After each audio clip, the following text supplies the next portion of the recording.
The wanted poster came on a Tuesday. Silas Crowe didn't keep an office, didn't need one. Men who wanted someone found knew how to find him, and they always did. Through whispers in railroad depots, through messages left with telegraph operators, through envelopes slipped under the doors of boarding houses where he never stayed more than 2 nights running. This one arrived at a nameless way station outside Pueblo, Colorado, handed to him by a clerk who wouldn't meet his eyes. Most people didn't. After a decade of hunting men across territories where law meant whatever the man with the fastest draw said it meant, Silas had developed the kind of reputation that made decent folks uncomfortable. He took the envelope without a word, paid for a room he wouldn't sleep in, and read the contract by lamplight while his horse fed in the stable below. $5,000. Silas had seen bigger bounties, but not many. The target's name sat at the top of the page in careful script. Elias Vale. Below it, a description that told him almost nothing useful. 6 feet tall, dark hair, rode a black stallion, wore a crimson duster that made him visible from a mile off. Wanted for murder, theft, destruction of property, and interference with lawful business operations across Colorado, Kansas, and the Oklahoma territories. The list of charges ran long, but something about them didn't sit right. Silas had hunted genuine killers before, men who left trails of bodies you could follow like breadcrumbs. This felt different, scattered, almost political. He studied the signature at the bottom. Theodore Warwick, President, Colorado Cattlemen's Association. Rich Men's Justice. The kind that came with leather chairs and cigar smoke, far from the blood and mud where actual justice happened.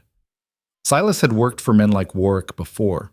They paid well, asked few questions, and never cared much about the difference between guilty and inconvenient. Still, $5,000. He folded the contract, slipped it into his coat pocket, and tried to ignore the small voice in the back of his mind that said this one felt wrong. By dawn, he was riding north. The thing about hunting men, really hunting them, not just following a trail until you got lucky, was that you had to understand how they thought. Every target had patterns, places they felt safe, people they trusted, weaknesses they didn't know they had. Silas had built his entire reputation on finding those patterns. Elias Vale didn't have any. For 6 weeks, Silas tracked him through mining camps and cattle towns, through mountain passes where the snow came down hard enough to kill, through railroad stops where the only law was how much you could pay the man with the badge. Every town had a story. Every story pointed west, and every single time Silas got close, the trail went cold. Not lost, just cold. Like Vale knew exactly when to disappear. In a settlement called Greystone, Silas spent 2 days drinking in a saloon that served whiskey so bad it could strip paint, listening to miners talk. Vale had been there 3 weeks prior, shut down a crooked deputy who'd been shaking down prospectors for protection money. The deputy had disappeared overnight. Some said he ran, some said he was buried where nobody would find him. Nobody seemed particularly interested in which version was true. Rode out the next morning, an old-timer told him, staring into his drink like it held answers to questions nobody had asked. Didn't say goodbye to nobody, just gone. What'd he look like? Silas asked. Exactly like the stories, red coat, black horse, quiet as hell until he wasn't. The old man paused. You hunting him? Silas didn't answer. He never did. Good luck, the man said anyway, and something in his voice made it sound less like encouragement and more like a warning. But Washem. In Leadville, Silas found a newspaper article about a land dispute that had turned violent. Settlers accused a cattle syndicate of running them off claims they'd legally filed. The territorial judge had ruled in favor of the ranchers, up until someone delivered evidence of forged deeds and falsified surveys to the courthouse steps. The case got reopened. 3 ranchers ended up in prison. The article didn't mention Vale by name, but Silas knew his work when he saw it. In Trinidad, a hotel owner told him about a stranger who'd stayed one night, paid in silver, and left behind nothing except a warning that the bank manager was running a fake loan scheme. 2 weeks later, the bank closed. The manager vanished. Deposits mysteriously reappeared in the accounts of people who'd been robbed. How'd he know? Silas asked. Hell if I know, the owner said. But he did. Every story was the same. Vale showed up, exposed something rotten, and disappeared before anyone could ask questions. He didn't stay for thanks, didn't wait for payments, didn't seem interested in anything except finding the next broken place and setting it right. It should have made him easier to predict. Instead, it made him impossible. Because men who wanted money, Silas understood. Men who wanted revenge, he could track. Men who wanted power left trails you could follow from territory to territory. But a man who wanted nothing, that was something else entirely. The break came in a rail yard outside Kansas City, where a freight supervisor mentioned seeing a black stallion loaded into a stock car headed for Wichita. "Big bastard," the supervisor said, squinting against the afternoon sun. "Nearly kicked a hole through the wall when we tried to stable him next to the other horses. Had to give him his own car." "The writer say where he was going?" Didn't ask. Didn't care." The supervisor spat tobacco into the dirt, paid double for the horse's fare, and didn't argue when I charged him extra for the trouble. That's all that matters. Silas bought a ticket on the next train. For 3 days, he rode west through flat Kansas prairie, watching empty towns slide past the window, while the locomotive hammered forward like judgment itself. He'd been hunting for 6 weeks, longest he'd ever spent on a single target. Most men, you could corner them in days if you knew what you were doing. Vale wasn't most men. Somewhere past Dodge City, Silas found himself thinking about the contract again. $5,000 from a cattlemen's association for a man who supposedly murdered ranchers and stole property. But every witness he'd talked to described Vale differently. A vigilante. A ghost. A man who fixed problems that law couldn't or wouldn't touch. None of them called him a killer. That should have been Silas's first warning. He ignored it anyway. Wichita Crossing wasn't much of a town, just a railroad depot, a few supply stores, and 3 saloons serving customers who didn't care much about quality. The kind of place men passed through on their way to somewhere better, or stopped in when they'd given up on finding it. Silas stepped off the train at dusk, carrying nothing except the Colt revolver on his hip and a saddlebag with 3 days of jerky and ammunition. His horse was still 2 days behind on a slower freight line, but that didn't matter. If Vale was here, Silas would find him on foot if he had to. He checked the hotels first.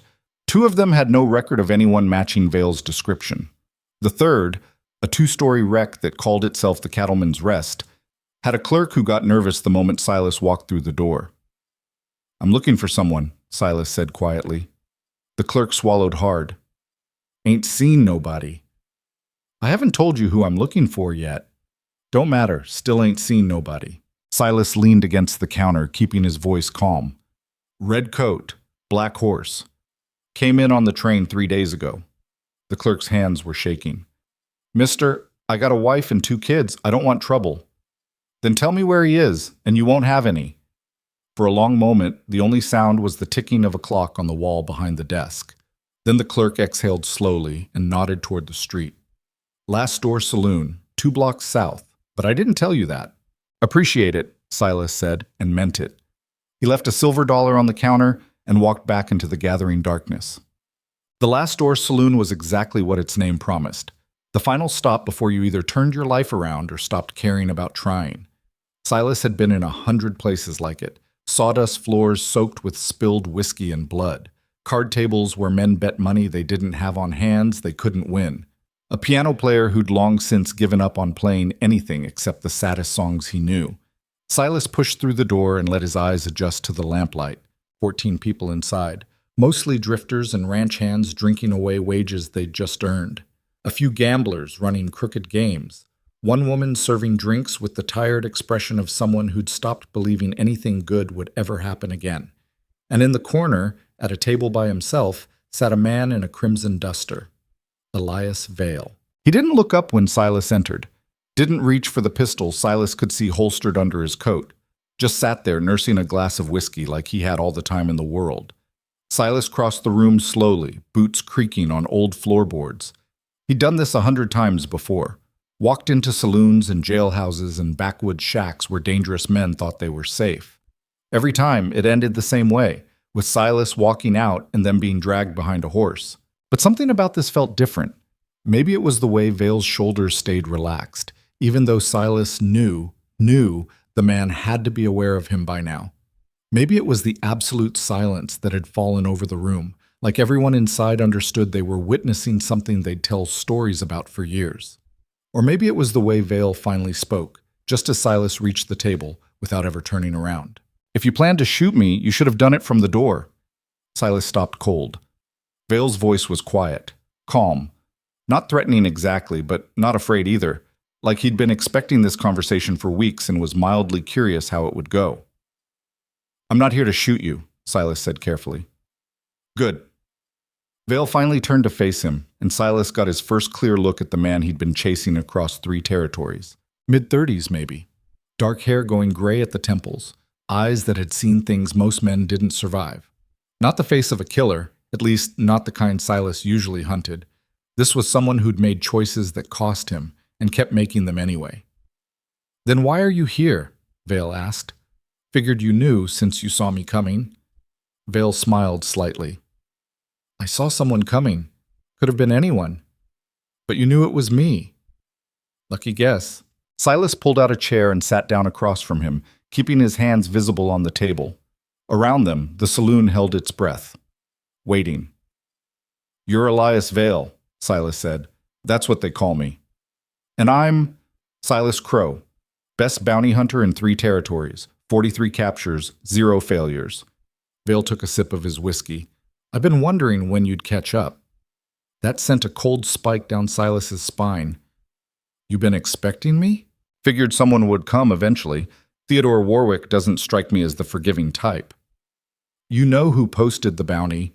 "Of course I do. Same reason I know you're sitting here trying to decide whether I'm worth $5,000. Silas kept his expression neutral, but inside his instincts were screaming. Men didn't talk like this when they were cornered, didn't sit calmly drinking while a hunter who'd never failed sat across from them. Unless they had a plan. "You gonna make this easy?" Silas asked quietly. "Or do we have to do this the hard way?" Vale studied him for a long moment. Then he reached into his coat, slowly, deliberately, and pulled out a folded piece of paper. He laid it on the table between them. "Read that first," Vale said. "Then decide." Silas didn't move. "What is it?" "The truth about your contract." "I don't need—" "Yes, you do." Vale's voice hardened slightly. "Because if you don't read it, Silas, you're going to drag me out of here, collect your money, and spend the rest of your life knowing you were the best hunter in the West, and also the biggest fool." Silence stretched between them. Somewhere in the saloon, a man coughed nervously. The piano player hit a wrong note and stopped playing entirely. Silas stared at the paper on the table. Every instinct told him to ignore it, to stand up, put iron on Vale, and finish the job he'd been hired to do. He was 43 for 43. Perfect record. Men paid him because he delivered. But something in Vale's eyes stopped him. Not fear. Not desperation. Just exhaustion. Like a man who'd been carrying weight nobody else could see and was tired of carrying it alone. Silas picked up the paper and unfolded it, and everything he thought he knew about the hunt shattered like glass. He said, the document was a land deed, official territorial seal at the top, signatures at the bottom, dated 6 months earlier. It granted water rights along the Purgatory River to a coalition of homesteaders, families who'd filed legal claims and paid fees and done everything the law required. Except the deed had been altered. Someone had scratched out the homesteaders' names and written in new ones. Names Silas recognized immediately because they'd been on his contract. Theodore Warwick, Samuel Pritchard, and James Holbrook, all senior members of the Colorado Cattlemen's Association, the same men who'd hired him to bring in Elias Vale. "Keep reading," Vale said quietly. Silas flipped to the second page. Court documents. A land dispute case brought by the homesteaders against the ranchers. Filed, reviewed, and then mysteriously dismissed by a judge who'd received a campaign donation from the Cattlemen's Association 3 weeks before issuing his ruling. Third page. Witness statements. Homesteaders describing armed ranch hands showing up at their doors, threatening their families, burning fields, poisoning wells. Testimony delivered to a sheriff who happened to be Theodore Warwick's brother-in-law. Nothing happened. Fourth page. A list of names. 19 families driven off their land. 3 men found dead under suspicious circumstances. 2 children who disappeared and were never found. Silas looked up slowly. Where did you get this? Stole it, Vale said simply, from Warwick's office in Denver. Him and his friends have been running this scheme for years. Buy judges. Bribe sheriffs. Use the law as a weapon until people give up fighting. He leaned forward. You want to know what I did to earn that bounty?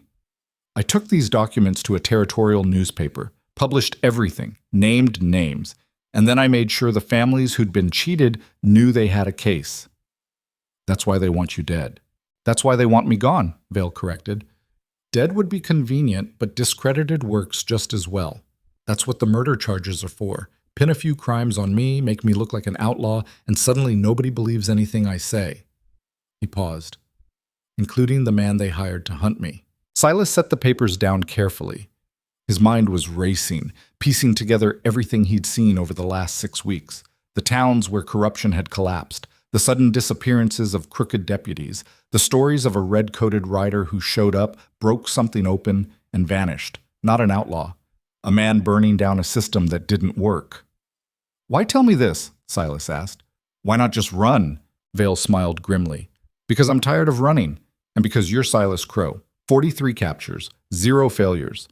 If you walk out of here with me in chains, people will believe the bounty was real. They'll believe I'm guilty, and everything I've worked for dies with my reputation. So you're gambling that I'll believe you instead? No, Vale said quietly. I'm gambling that you'll read the evidence and decide for yourself what kind of man you want to be. The words hit harder than Silas expected. For 10 years, he'd built his life on one simple principle. Take the contract, find the target, deliver the goods. Don't ask questions. Don't get involved. Don't care about anything except the next job and the money that came with it. It had kept him alive, kept him fed, kept him moving forward when everything else in his life had fallen apart. But sitting in that saloon, staring at documents that proved the man across from him was right, and the men who'd hired Silas were worse than any outlaw he'd ever hunted. Something cracked inside him, because for the first time in a decade, the job wasn't clean. I could still take you in, Silas said, though the words tasted like ash. You could, Vale agreed, and you'd collect your $5,000. And Theodore Warwick would shake your hand and tell you what a fine job you did. And 6 months from now, 3 more families would lose their homes because nobody stopped him. Silas looked around the saloon. 14 people watching, all of them waiting to see what he'd do. A choice, the kind he'd spent 10 years avoiding. He started to speak, and then someone outside screamed. Silas was on his feet before the sound finished, hand dropping to his revolver out of pure instinct. Around him, the saloon erupted into motion, men diving for cover, women scrambling toward the back room, someone knocking over a table in the panic. Vale hadn't moved. He just sat there, expression grim, like he'd been expecting this. Your partner, he said quietly. Silas froze. What? You stationed someone outside, near the stable, watching my horse. Vale stood slowly. I was wondering when they'd make their move. Cold realization washed over Silas. He had positioned someone outside, a freelance tracker named Reed, who'd agreed to watch for escape attempts in exchange for 10% of the bounty. Reed was good, professional, not the kind to scream unless something had gone very, very wrong. Silas moved toward the door, Vale right behind him. Around them, the saloon had descended into chaos. Drunk men shouting questions, someone screaming about gunfire, the bartender frantically loading a shotgun he clearly didn't know how to use. They hit the street together and stopped dead. 30 yards away in the entrance to the stable, Reed was pinned against the wall by a massive black stallion. The horse had him cornered, not attacking, just blocking every avenue of escape with the kind of methodical precision Silas had only seen in trained military animals. Reed's gun was on the ground 10 feet away. His face was pale with terror, and the horse was just standing there, waiting. What the hell? Silas breathed. Vale whistled, low and sharp, and the stallion immediately backed up, releasing Reed. The tracker slumped against the wall, gasping. Jesus Christ, Reed wheezed. That thing tried to kill me. No, he didn't, Vale said calmly, walking toward the stable. If he wanted you dead, you'd be dead. He was just keeping you busy. Silas stared. Your horse cornered him. Told you, he's smarter than most people. Vale patted the stallion's neck. The animal huffed softly and turned its attention to Silas, studying him with an intelligence that made his skin crawl. It wasn't just a horse, it was a partner. Reed struggled to his feet, still shaking. What the hell kind of animal is that? The kind that's kept me alive longer than I probably deserve, Vale said. He turned back to Silas. Your man was reaching for his gun when I wasn't looking. My horse doesn't like that. I wasn't it, Reed started. Yes, you were, Silas cut him off. He looked at the gun on the ground, then at Reed's face, and saw the truth written there. Reed had been planning something, an ambush maybe, or a quick shot while Vale's back was turned, the kind of move that would have gotten them both killed if the horse hadn't intervened. Get out of here, Silas told Reed quietly. What? But the bounty. I said get out. Reed stared at him for a moment, then seemed to see something in Silas's expression that made him reconsider arguing. He grabbed his gun, backed away slowly, and disappeared into the darkness. Silas turned to Vale. He was going to shoot you. I know. Your horse saved you. He usually does. Vale studied him. That surprise you? Silas didn't answer. Couldn't answer. Because yes, it surprised him, shocked him, completely upended everything he thought he understood about hunting and survival and what it meant to be alone. Elias Vale wasn't alone. He never had been. And suddenly Silas understood why this man had survived so long when everyone else wanted him dead. It wasn't just skill or luck or divine intervention, it was partnership, the kind Silas had given up believing in a long time ago. Come on, Vale said, heading back toward the saloon. We're not done talking. Silas followed, his mind churning with questions he didn't know how to ask, and answers he wasn't sure he wanted to hear. Behind them, the black stallion watched silently, and Silas couldn't shake the feeling that the animal understood far more than it should. Back inside the saloon, the tension hadn't broken. It had just shifted. The 14 witnesses who'd watched Silas walk in now watched him walk back, and the questions on their faces were louder than any words. A hunter who didn't shoot. A target who didn't run. A horse that thought like a man. Nothing made sense anymore. Silas reclaimed his seat across from Vale, but this time he didn't bother hiding his confusion. How long have you had that animal? 8 years. Found him half dead in a canyon outside Santa Fe. Previous owner beat him so bad I'm surprised he survived. Vale poured himself another whiskey. Didn't offer Silas any. Took me 6 months just to get him to trust me enough to eat. Another year before he'd let me ride. And now he corners armed men. Now he watches my back better than any human ever did. Vale's expression went distant. You learn things when you spend that much time alone with another living creature. They don't lie. Don't scheme. Don't pretend to be something they're not. He looked directly at Silas. Makes them better company than most people. Silas couldn't argue with that. He'd spent 10 years trusting no one, relying on nothing except his own skills and the revolver at his hip. It had kept him alive, but it had also kept him empty. You said Warwick posted the bounty to discredit you, Silas said, steering back to safer ground. But if you've got evidence proving he's corrupt, why not just take it to federal marshals? Why run? Vale laughed, a short, bitter sound. You really think federal marshals care about homesteaders in Colorado? About families nobody's ever heard of losing land nobody important wants? He shook his head. I tried that first, spent 3 months writing letters, filing complaints, showing up at offices in Denver. You know what happened? Nothing, because men like Warwick own the system. They buy judges. They pay sheriffs. They make sure the only law that matters is the one they write themselves. So you decided to become the law? No, Vale said sharply. I decided to stop waiting for someone else to fix it. Silas studied him across the table. This close, he could see the exhaustion carved into Vale's face, the kind that came from years of fighting battles nobody asked you to fight and winning wars nobody thanked you for. It was a look Silas recognized because he saw it in the mirror every morning. How many towns? Silas asked quietly.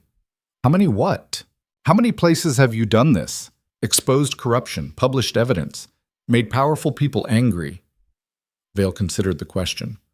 14, maybe 15, lost count after Alamosa. And you just keep moving. What else am I supposed to do? Stay and watch them rebuild what I tore down? They always rebuild, Silas, always. You burn down one corrupt sheriff, they hire 2 more. You expose one land scheme, they start 3 others. He drained his glass. I'm not winning. I'm just slowing them down. The honesty of it hit Silas harder than he expected. Because that was the truth nobody talked about in the stories they told about frontier justice and righteous men standing against evil. You didn't win. You just fought until you couldn't anymore. So why keep doing it? Because someone has to. Vale's voice went quiet. And I'm already damned anyway, so might as well do something useful with the time I've got left. Silas wanted to ask what he meant by that. What had happened to make a man give up everything to fight other people's battles? But before he could speak, the saloon door opened again. 3 men walked in. Ranch hands, from the look of them. Dusty clothes, hard faces, revolvers worn low on their hips in a way that said they knew how to use them. They scanned the room with the kind of practiced efficiency Silas associated with hired guns, and when their eyes landed on Vale, they stopped moving. The saloon went dead silent. Well, Vale said softly, not turning around. That was faster than I expected. Friends of yours? Silas asked, though he already knew the answer. Warwick's men. Probably followed you here. Vale finally looked over his shoulder at the 3 gunmen. Evening, boys. You lost? The tallest of the 3, a man with a scar running from his temple to his jaw, stepped forward. Elias Vale, you're coming with us. Am I? Theodore Warwick wants to talk to you. Says you got something that belongs to him. Vale smiled without humor. That's funny. Pretty sure the documents I took belong to the families he stole from, but I guess property rights get complicated when you're the one writing the rules. Scarface didn't react, just kept his hand near his gun. You can come quiet, or we can do this messy. Your choice. Around the saloon, people were scrambling for cover again. The bartender had disappeared behind the counter. The woman who'd been serving drinks was pressed against the wall, eyes wide with fear. Even the piano player had abandoned his instrument and bolted for the back door.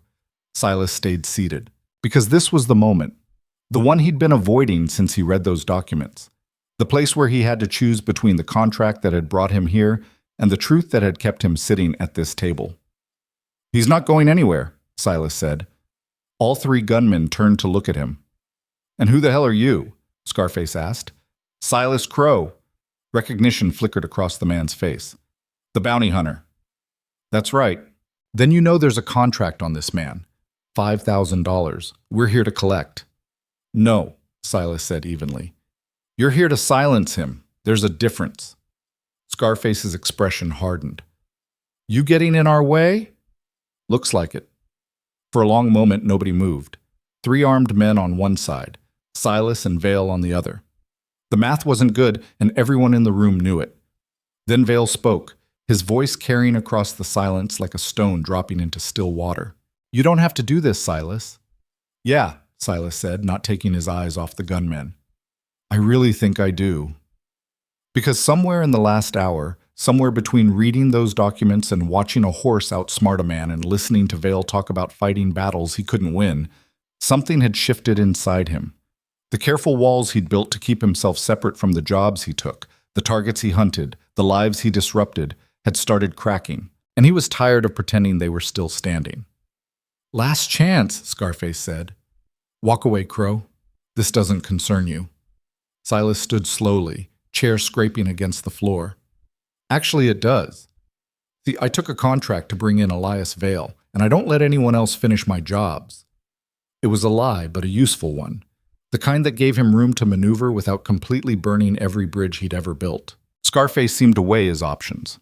3 against 2. Good odds. But Silas Crowe had a reputation, and reputations in the territories meant something. Meant the difference between a quick fight and a funeral. Theodore Warwick's going to hear about this, Scarface said finally. Good, Silas replied. Tell him if he wants Vale, he can come get him himself. For another few seconds, the gunmen held their ground. Then Scarface nodded once, sharp and angry, and jerked his head toward the door. The 3 of them backed out slowly, hands never straying far from their weapons, eyes locked on Silas until the door swung shut behind them. The saloon exhaled. Silas sat back down, suddenly aware that his heart was hammering against his ribs. Not from fear, he'd been in worse situations, but from the realization of what he'd just done. He'd chosen a side.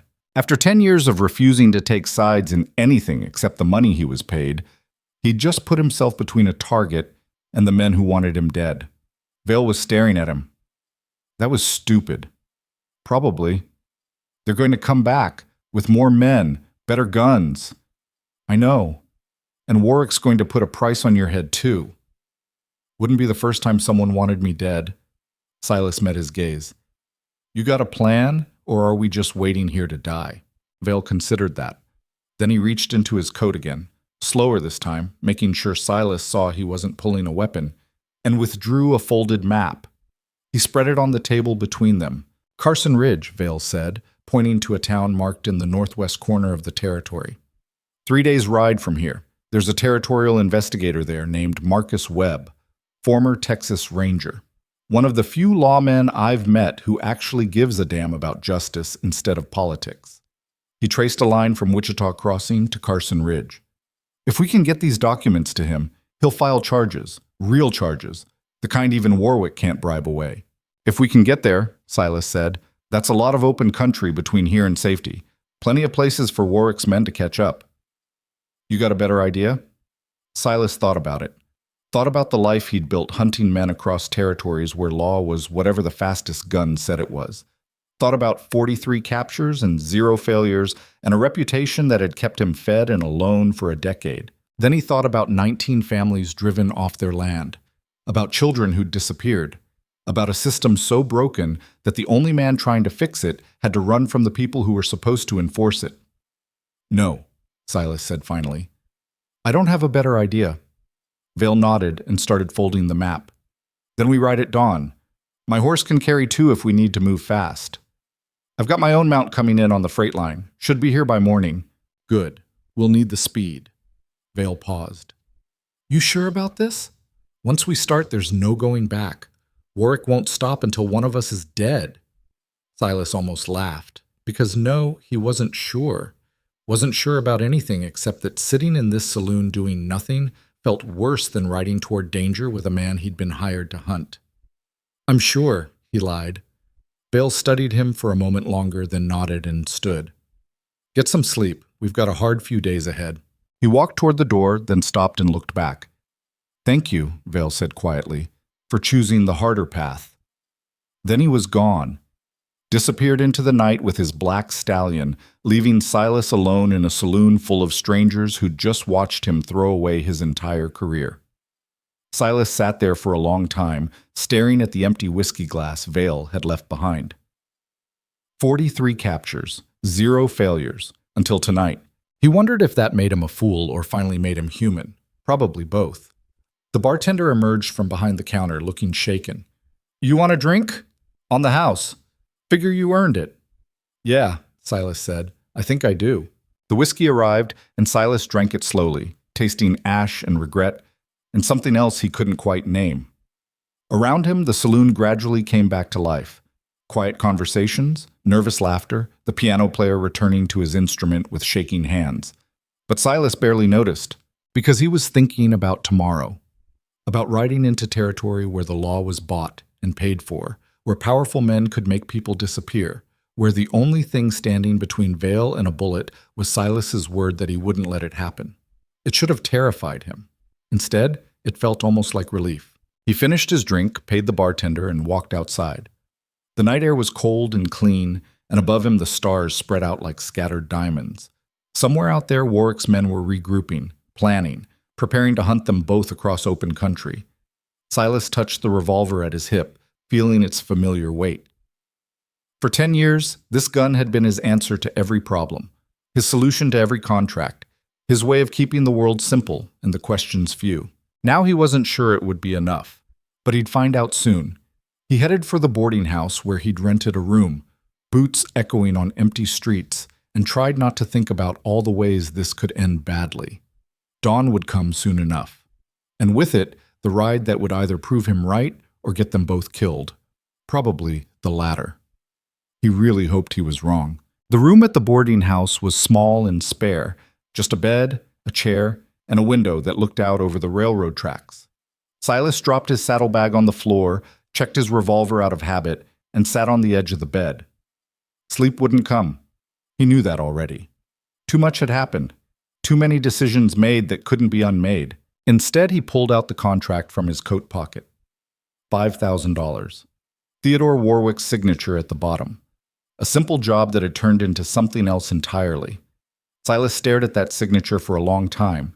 Then he walked to the window, struck a match, and held the flame to the corner of the paper. The contract caught quickly, burning bright in the darkness. He held it until the fire reached his fingers, then dropped it into the wash basin and watched it curl into ash. 43 captures, 0 failures. But that record had been built on never asking questions, never caring about the difference between justice and revenge, never looking past the money to see what he was really hunting. Maybe it was time for a new record, one he could actually live with. He lay back on the bed, staring at the ceiling, and waited for dawn. When it came 3 hours later, Silas was already awake. He'd given up on sleep around midnight, spending the rest of the night cleaning his gun and checking his ammunition and trying to remember the last time he'd ridden into danger for something other than money. He couldn't. Outside, the town was just starting to wake. Early morning light filtered through gaps in the buildings, painting everything gold and gray. Somewhere down the street, a rooster crowed. The smell of coffee and bacon drifted from a nearby restaurant. Silas gathered his things, paid the boarding house owner, and headed for the railroad depot.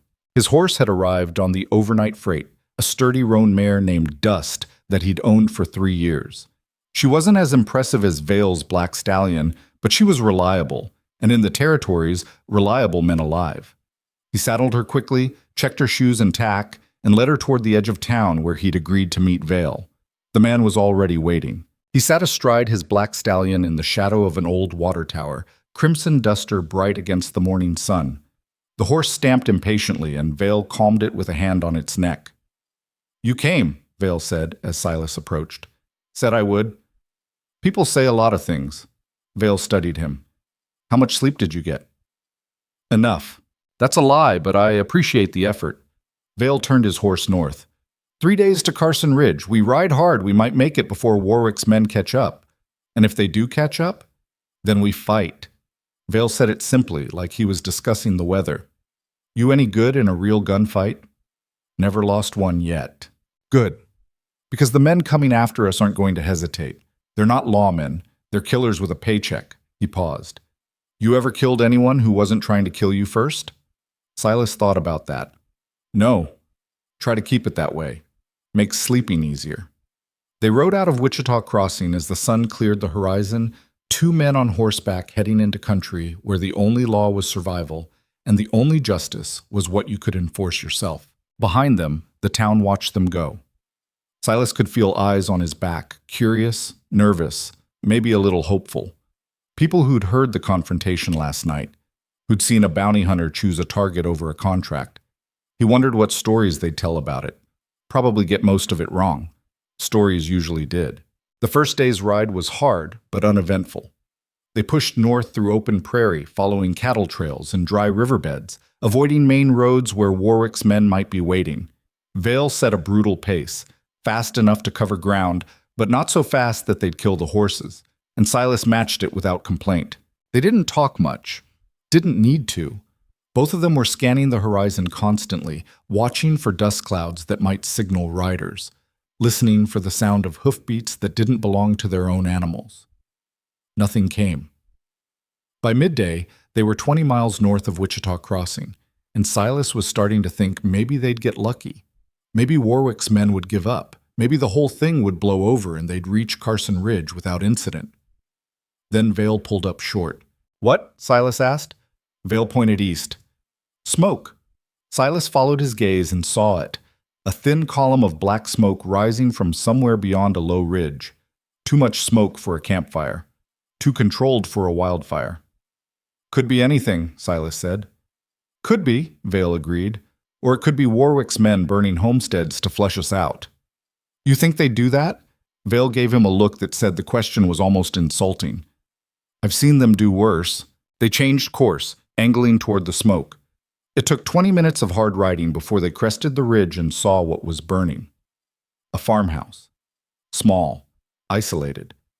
The kind of place families built when they wanted to escape civilization and carve out something of their own. The roof had collapsed, sending flames high into the air.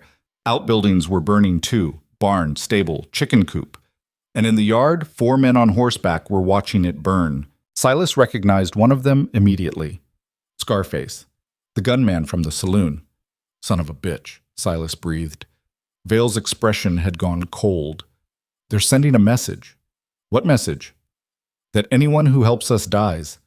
Vale's hand drifted to the rifle strapped to his saddle. And that they'll burn the whole territory down to find us if they have to. Silas watched the flames consume what had probably been someone's entire life. Watched the gunmen laugh about something one of them said.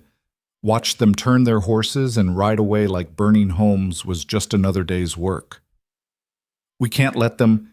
We can't stop them, Vale cut him off, not directly. There's 4 of them, and 2 of us, and they're expecting trouble. We'd be dead before we cleared leather. So we just let them ride away? No. Vale's voice was steel. We ride faster. We get to Carson Ridge. We give Webb the evidence, and we make sure every single one of those men answers for what they've done. And if we don't make it, then they win. Vale looked at him. And that family burned for nothing. It was the coldest math Silas had ever heard, but it was also the truth. Revenge felt good in the moment, but it didn't fix anything.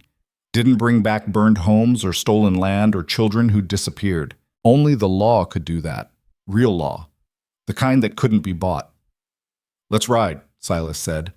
They pushed their horses harder after that, putting distance between themselves and the burning farmhouse, knowing that every mile they covered was a mile closer to safety and a mile further from the men hunting them. By sunset, they'd covered another 30 miles. Vale finally called a halt near a dry creek bed, and they made camp without a fire. Cold food, cold water, cold ground. Silas sat with his back against a rock, watching the stars come out. You ever think about quitting? He asked after a while. Vale looked over from where he was checking his horse's hooves. Quitting what? This, all of it, just walking away and letting someone else fight. Every single day. Then why don't you? Vale was quiet for a long time. When he finally spoke, his voice was barely above a whisper. Because I tried that once. Walked away. Told myself it wasn't my problem, that I'd done enough. He straightened up, still not looking at Silas. 3 weeks later, I heard about a family, husband, wife, 2 kids, who got burned out by the same land grabbers I could have stopped. The father tried to fight back. They shot him in front of his children. Silas didn't say anything. So I went back, Vale continued, and I've been going back ever since because if I don't, who will? It was the same question Silas had been asking himself since yesterday. The same question that had made him burn that contract and choose the harder path. If not me, then who? Get some sleep, Vale said, lying down with his saddle as a pillow. I'll take first watch. You sure? One of us needs to sleep, and you look like hell. Silas wanted to argue, but exhaustion was catching up with him. The kind that came from too many decisions and not enough certainty. He stretched out on the hard ground and closed his eyes. Sleep came faster than he expected, and with it, dreams of burning houses and families he couldn't save and choices he'd made too late. He woke 4 hours later to Vale shaking his shoulder. We've got company, Vale said quietly. Silas was on his feet instantly, hand on his gun. Where? South, maybe 2 miles back. Vale pointed toward a faint glow on the horizon. Campfire. At least 5 men, judging by the size. How'd they find us? They didn't. They're just covering ground, same as us. But they're heading this way, and when the sun comes up, they'll see our tracks. Silas swore under his breath. How much of a lead do we have? If we leave now, maybe 3 hours. If we wait for dawn, they'll be on us by noon. Then we leave now. They saddled up in darkness, working by feel and moonlight, and rode north again.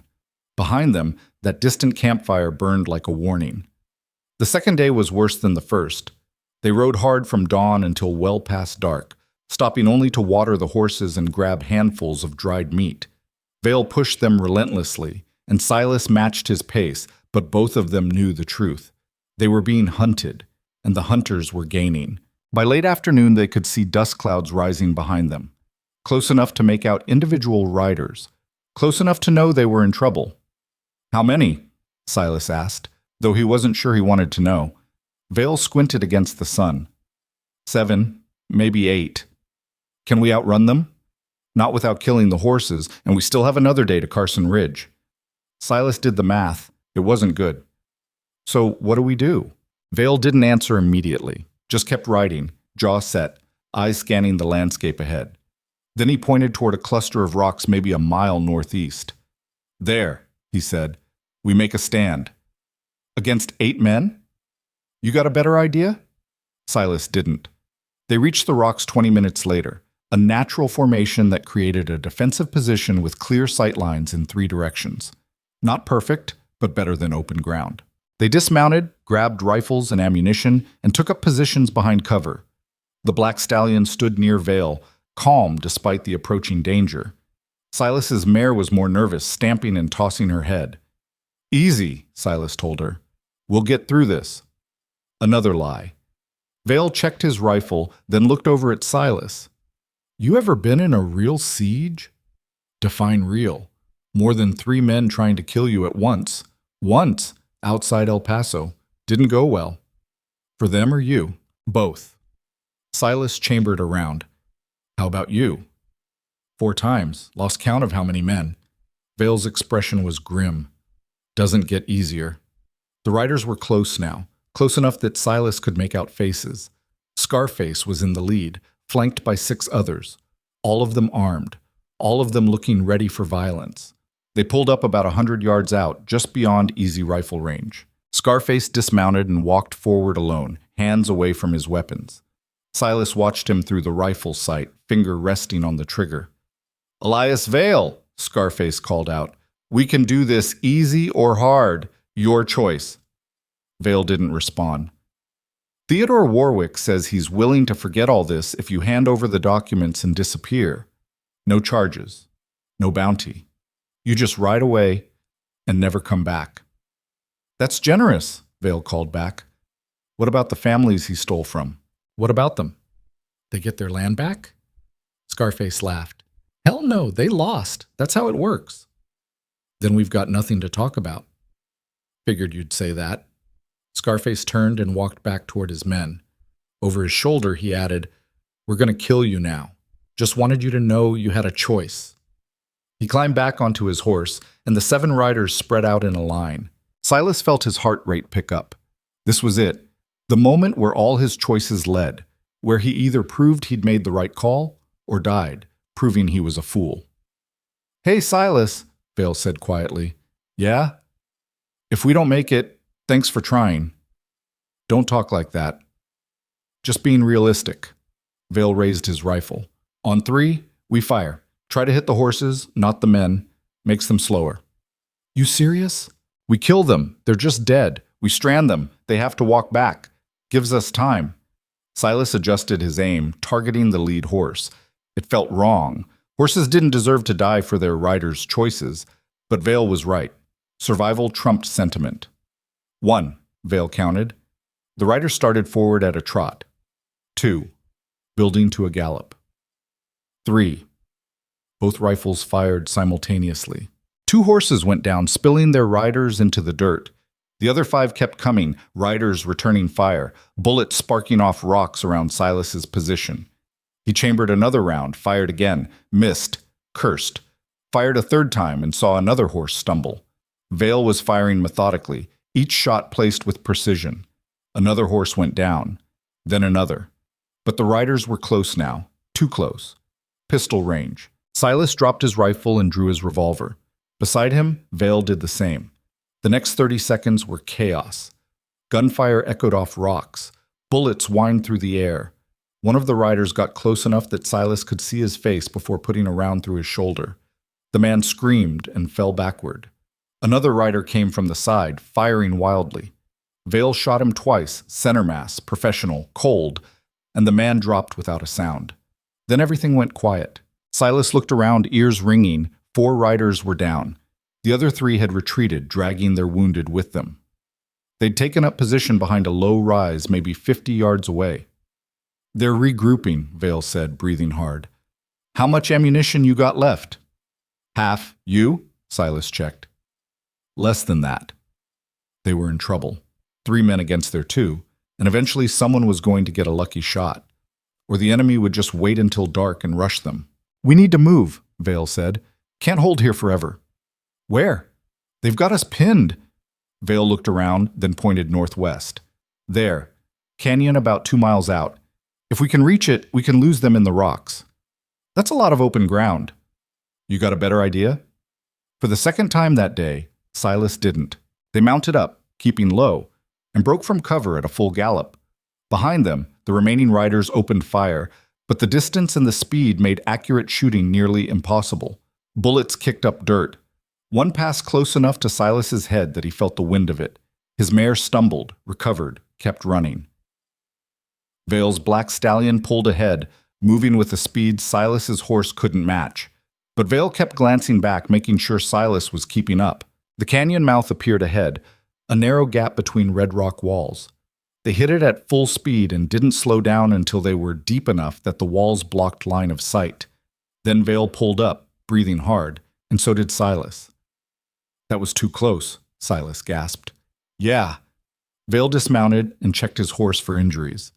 The stallion was fine. Silas's mare had a graze on her flank, but nothing serious. Behind them, the sound of pursuing hoofbeats echoed off canyon walls. "They're not giving up," Silas said. "Would you?" "Probably not." They rode deeper into the canyon, following a winding path that rose gradually toward higher ground. The walls closed in, then opened up, then closed again. Perfect terrain for ambush, which gave Silas an idea. "We can't keep running," he said. "Eventually they'll catch us, or we'll run out of places to hide." "I know." So we stopped running. Silas pulled up and turned to face Vale. "We end this. Here. Now." Vale looked at him. Really looked at him. "You're talking about killing them."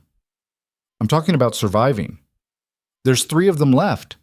We know this canyon better than they do. We set up an ambush, take them by surprise, and finish it before they get another chance." "And if we miss?" "We won't."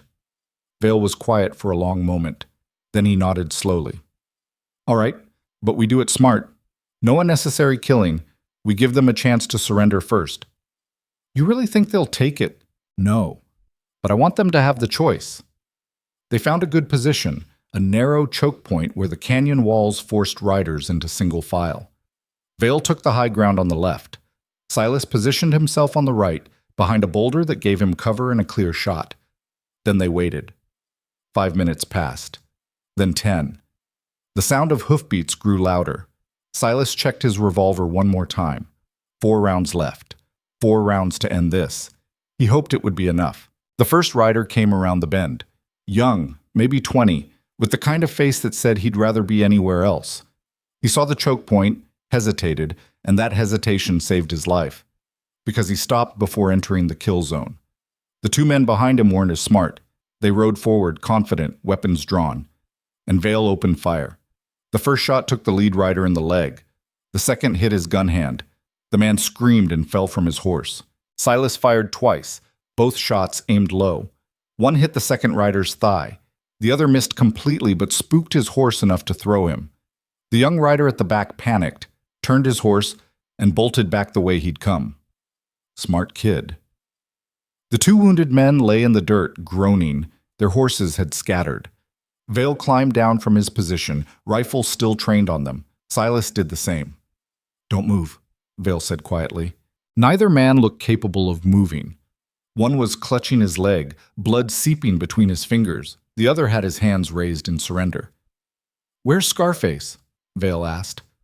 The wounded man spat blood. "Rode ahead, said he'd cut you off at the North Pass." "How many men does he have with him?" "Just himself. Rest of us were supposed to flank you here." Vale glanced at Silas. "That's the truth?" "How should I know?" "Because if you're lying, we'll leave you here to bleed out." The man's face went pale. "I'm not lying, I swear. He rode ahead 2 hours ago." Vale studied him, then nodded. "All right. Silas, tie them up. We'll leave them here with water. Someone will find them eventually." "You're not going to kill us?" the other man asked, voice shaking. "Not unless you give me a reason." Vale's expression was hard. "But if I find out you lied, I'm coming back, understand?" Both men nodded frantically. Silas tied them to a rock, left canteens within reach, and took their weapons. Then he and Vale mounted up and rode north, leaving the wounded men behind. "That was merciful," Silas said after a while. "Mercy's got nothing to do with it. I'm just tired of killing." Vale looked drained. "Every man I put down is someone's son, someone's brother, maybe someone's father. They made bad choices, but that doesn't make it easier." Silas understood, because he'd spent 10 years hunting men and never once thought about who they were beyond the price on their heads. Never wondered about the families waiting for them. Never cared about anything except collecting his pay. And now he couldn't stop thinking about it. "How much further to Carson Ridge?" he asked, changing the subject. "Half a day if we push through the night, less if Scarface doesn't find us first. And if he does, then we deal with him the same way we dealt with the others." Vale's jaw tightened. "But he's different, more dangerous. He's been with Warwick for years, done things that would make most men sick." "How do you know?" "Because I've been tracking Warwick's operation for 2 years. I know the names of everyone who works for him. Know what they've done, who they've hurt." He looked at Silas. "Scarface, real name's Jacob Kern, has at least 6 murders to his name, all of them families who wouldn't sell their land." Silas felt something cold settle in his stomach. "We can't let him walk away." "No," Vale agreed. "We can't." They rode through the canyon as afternoon bled into evening, both of them silent, both of them thinking about what was coming. Somewhere ahead, Jacob Kern was waiting. And this time, mercy wouldn't be an option. The canyon opened up as darkness fell, spilling them out onto high plains where the wind cut cold and the stars seemed close enough to touch. Vale led them northwest, following landmarks only he could see, and Silas followed without question. Trust. He'd given up on that years ago. But here he was, trusting a man he'd been hired to hunt, riding toward a confrontation that could get them both killed. All because somewhere in the last 2 days, he'd started believing that maybe, just maybe, there were things worth dying for besides money. Strange how fast a life could change. They made camp in the shelter of an old windbreak, built no fire, and ate cold food in colder silence. "Tomorrow," Vale said finally. "One way or another, this ends tomorrow." "Yeah," Silas agreed. He lay back against his saddle and stared up at the stars, wondering what Clara Whitmore was doing right now, wondering if he'd ever see her ranch again, wondering if she'd remember the man who'd helped her through that brutal winter years ago and then disappeared because staying felt too dangerous. He'd spent so long running from anything that felt like home. Maybe it was time to stop. If he survived tomorrow, big if. He closed his eyes and tried to sleep, but all he could see was fire and blood and choices he couldn't take back. Dawn would come soon enough, and with it, the end of everything. Dawn came gray and cold, the kind of morning that felt like the world itself was holding its breath. Silas woke to find Vale already up, standing at the edge of their makeshift camp with his back to the rising sun. The black stallion stood beside him, and for a moment they looked like something out of an old painting, man and beast silhouetted against the pale sky, both of them watching the horizon for trouble. Silas sat up, joints protesting. 2 days of hard riding and sleeping on rocks had taken their toll. He wasn't as young as he used to be, though he hated admitting it. "Anything?" he asked, voice rough from sleep. Vale shook his head. "Quiet. Too quiet." Maybe they gave up. Men like Kern don't give up. They just get more careful. Vale turned to face him. "We need to move. Carson Ridge is maybe 6 hours from here if we don't run into trouble. And if we do, then we deal with it." Vale's expression was grim. "But I'd rather not. Every fight costs time we don't have." They broke camp quickly, working in practiced silence. Silas had noticed that over the past 2 days, how easily they'd fallen into rhythm with each other. No wasted words, no unnecessary questions, just 2 men who understood the job at hand and did what needed doing. It reminded him of partnerships he'd had years ago, before he'd decided trust was a liability. They mounted up and rode northwest, following a trail that wound through high country where the air was thin and the views went on forever. Beautiful in a harsh kind of way, the kind of beauty that killed you if you weren't careful. An hour into the ride, Vale pulled up suddenly. "What is it?" Silas asked, hand dropping to his gun. "Tracks." Vale dismounted and crouched beside the trail, studying the ground. Fresh. Maybe 2 hours old. How many? One rider. Heavy horse. Vale straightened up, face tight. Kern. Has to be. Silas scanned the surrounding terrain. Rocky outcrops, scattered juniper trees, a dozen places where a man could hide and wait. He knows we're coming this way. Yeah.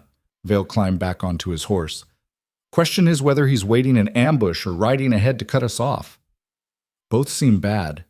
Both are bad. Vale studied the tracks again. But if he's ahead of us, he'll set up somewhere with good sight lines. Somewhere he can see us coming from a distance. Silas thought about that. The North Pass, where that wounded man said Kern went. Probably. Vale looked at him. We could go around. Add another day to the trip, but we'd avoid him. And give Warwick more time to send reinforcements. That's the trade. Silas weighed the options. Both were gambles. Both could get them killed. But one involved running, and after 2 days of being hunted, he was tired of running. We go through, he said. End this now. Vale nodded slowly. All right, but we do it smart. No charging in blind. They rode for another 2 hours, slower now, watching every ridge and outcrop for signs of an ambush. The terrain grew rougher, forcing them into a narrow valley that wound between steep rock walls. Perfect kill zone. Silas's nerves were stretched tight. Every shadow looked like a gunman. Every sound could be hoofbeats. His hand stayed near his revolver, ready to draw at the first sign of trouble. Nothing came. The valley opened up into a wide basin, and beyond it, Silas could see the North Pass, a gap between two high peaks where the trail narrowed to barely 10 feet across. The only way through unless you wanted to add days to your journey. And sitting at the entrance to the pass, calm as Sunday morning, was Jacob Kern. He was alone. No horse visible, which meant he'd probably stashed it somewhere out of sight. He sat on a flat rock with a rifle across his knees, and even from 100 yards away, Silas could see the scar that ran down the side of his face. Vale reined in his stallion. Well, there he is. Just sitting there. He wants us to see him, wants us to know this is a trap. So what do we do? Vale was quiet for a moment, thinking. He's got the high ground and the narrow pass. If we try to ride through, he picks us off. If we try to go around, he follows and waits for another opportunity. We could wait him out. For how long? He's got food, water, and time. We don't. Vale's jaw tightened. No. We have to go through him. That's suicide. Probably, but I'm open to suggestions. Silas studied the terrain, looking for angles, weaknesses, anything they could exploit. The pass walls were steep, but not unclimbable. 50 feet high, maybe. Rough rock face with plenty of handholds. An idea started forming. What if we don't ride through? Silas said slowly. What do you mean? He's expecting us to come at him head on, horseback, guns blazing, classic frontier showdown. Silas pointed to the eastern wall of the pass. But what if one of us goes up and over, comes at him from behind while the other keeps his attention? Vale followed his gaze, then looked back at Silas with something like respect. That's actually not a terrible idea. I have them occasionally. Who climbs? I will. You and that horse of yours are too recognizable. He'll be watching for you specifically. Silas dismounted. You ride in slow. Keep his attention. Give me 15 minutes to get in position. And if he shoots me before you're ready, try not to let him. Vale almost smiled. Helpful advice. I do what I can. Silas checked his revolver, made sure he had ammunition, and started toward the eastern wall. Then he stopped and looked back. Vale? Yeah? If this goes wrong, the documents are in your saddlebag. Get them to Carson Ridge. If this goes wrong, we're both dead, but I appreciate the optimism. Vale settled into his saddle. 15 minutes. Don't be late. Silas started climbing. The rock face was rougher than it looked, which helped. Plenty of cracks and ledges to grip, but it was also loose in places, and twice he had to stop when stones came free under his weight, sending them clattering down into the basin below. He tried not to think about how exposed he was, how easy a target he'd make if Kern happened to look the right direction. Just kept climbing, hand over hand, boots scraping for purchase. Below he heard Vale start forward, the sound of hoofbeats echoing off rock walls, slow and deliberate. Kern's voice carried up from the pass. That's far enough, Vale. Silas kept climbing. His arms were burning. Sweat ran down his face despite the cold air. Halfway up now. Maybe more. "You know how this ends," Kern called out. "Why make it harder than it has to be?" "Could ask you the same thing," Vale replied, voice calm. "You don't have to die for Theodore Warwick." "I'm not going to die, you are." "That's what the last 7 men thought. How'd that work out for them?" Silence. Then Kern laughed, a cold, humorless sound. "You think you're some kind of hero? You're just a troublemaker with delusions. Men like Warwick run this territory. Men like you just make noise until someone shuts you up." Silas reached the top of the wall and pulled himself over. For a moment he just lay there, catching his breath, arms trembling from exertion. Then he got to his feet and looked down. The pass stretched out below him. Kern was still on his rock, rifle pointed at Vale, who'd stopped about 30 yards away. Perfect standoff. Both men watching each other, waiting for the other to make the first move. Silas started moving along the top of the wall, staying low, placing each step carefully to avoid loose rocks. The angle was tricky. He needed to get behind Kern without being seen, which meant working his way around the curve of the pass. "Documents," Kern said. "Hand them over and ride away. Warwick will let you live." "Warwick's word isn't worth the paper it's written on," Vale replied. "We both know that." "Maybe, but it's the only offer you're getting." Silas was almost in position now. Directly above and behind Kern, close enough to see the man's rifle, was a Winchester. Good weapon, deadly accurate in the right hands. He drew his revolver slowly, keeping it low so the metal wouldn't catch the light. "I've got a counter-offer," Vale said. "You drop your weapon, tell me everything Warwick's planning, and I'll make sure the territorial investigators know you cooperated." Kern laughed again. "You're not in a position to negotiate. Neither are you. I've got the gun pointed at you. And I've got friends in high places." "What friends?" "You're alone. You've been alone since this started." "Not anymore," Vale said quietly. And that's when Silas made his move. He jumped, 10 feet down, landing hard on the rock shelf where Kern was positioned.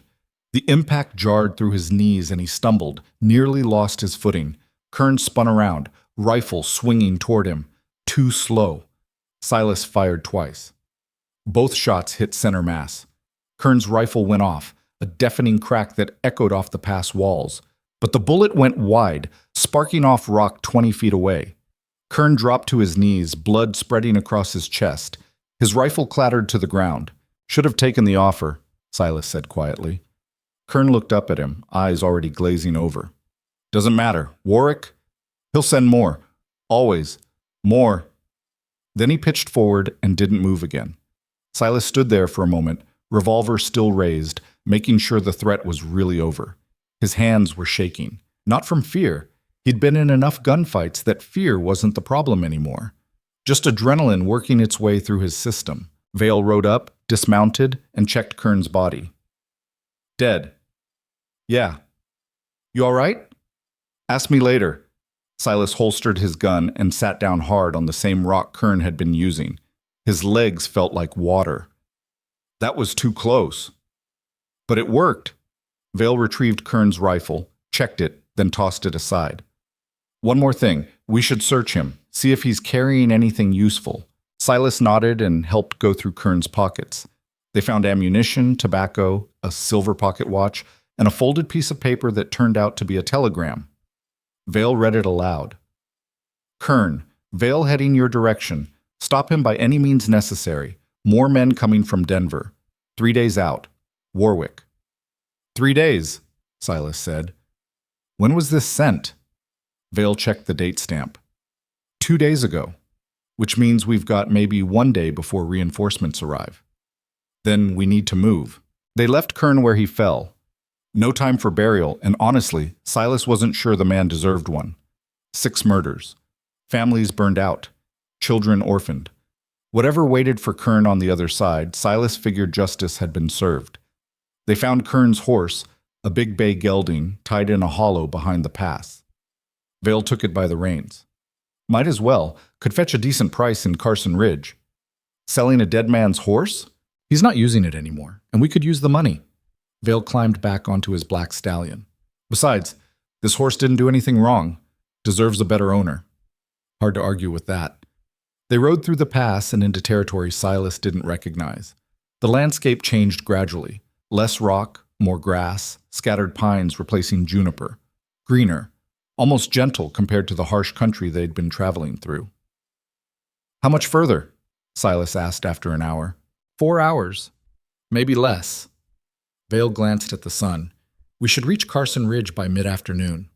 "And then what?" "We find Marcus Webb, give him the documents. Hope he does the right thing." "You trust him?"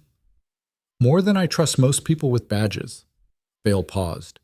"He's old school, believes in actual law, not the bought and paid for kind. Spent 20 years as a Texas Ranger before the politics got too dirty and he moved north. Men like that are rare." "Yeah, which is why we need him." They rode in silence for a while, both of them lost in their own thoughts. Silas found himself thinking about what came next. Assuming they survived this, assuming Webb took the case, assuming Warwick actually faced consequences, what then? His reputation was probably ruined. Word would spread that Silas Crowe had turned on a contract, sided with a target, let money walk away. Bounty hunting was built on trust, and he'd just shattered that trust completely. "You're thinking too loud," Vale said. Silas looked over. "What?" "I can hear you thinking from here, worrying about what happens after." "Seems like a reasonable thing to worry about." "Maybe. But you can't live in the future. It hasn't happened yet." Vale shifted in his saddle. "I learned that the hard way. Spent 2 years planning every move, preparing for every contingency, trying to stay 3 steps ahead of men like Warwick. You know what I figured out?" "What?" "Plans don't survive contact with reality. All you can do is make the best choice available in the moment and live with the consequences." "That's not very reassuring." "It's not meant to be. It's just the truth." Vale looked at him. "You made your choice back in that saloon. Everything since then is just follow-through. And whatever comes next, whether you rebuild your reputation or build something completely different, at least you'll know you did the right thing. Assuming the right thing doesn't get us killed. There's always that risk," Vale almost smiled. "But dying for something beats dying for nothing." Silas thought about that. About 43 captures and 0 failures and a decade spent collecting money instead of meaning. About Clara Whitmore's ranch and the silence he'd found there. About burning that contract and choosing to stand with a stranger against men who thought power made them invincible. Maybe Vale was right. Maybe dying for something was enough. They rode on, and the morning stretched into afternoon, and gradually the empty wilderness gave way to signs of civilization. A fence line here, a distant windmill there, cattle grazing on hillsides, and finally, in the distance, the outline of a town. Carson Ridge. It sat in a shallow valley, protected from the worst weather by surrounding hills. Bigger than Wichita Crossing, maybe 300 people. Silas could see a main street lined with storefronts, a church steeple rising above the other buildings, and what looked like a railroad depot on the eastern edge of town. "There," Vale said, pointing to a 2-story building near the center of town. "That's the territorial office. Webb works out of there." "You sure he's here?" "Only one way to find out." They rode down into Carson Ridge, and Silas felt the weight of curious eyes following them. 2 trail-worn riders on tired horses, one leading a third mount with an empty saddle. The kind of sight that made people nervous in frontier towns. They tied up outside the territorial office and went inside. The building was cleaner than Silas expected. Whitewashed walls, wood floors that looked recently swept, a clerk's desk near the entrance, currently unoccupied. And at the back of the room, behind a larger desk covered in papers and maps, sat a man who could only be Marcus Webb. Late 50s, maybe older. Gray hair cut military short. Weather-beaten face that had seen too much sun and too many hard years. But his eyes were sharp, and when he looked up from his paperwork, Silas felt like he was being measured and evaluated in about 3 seconds.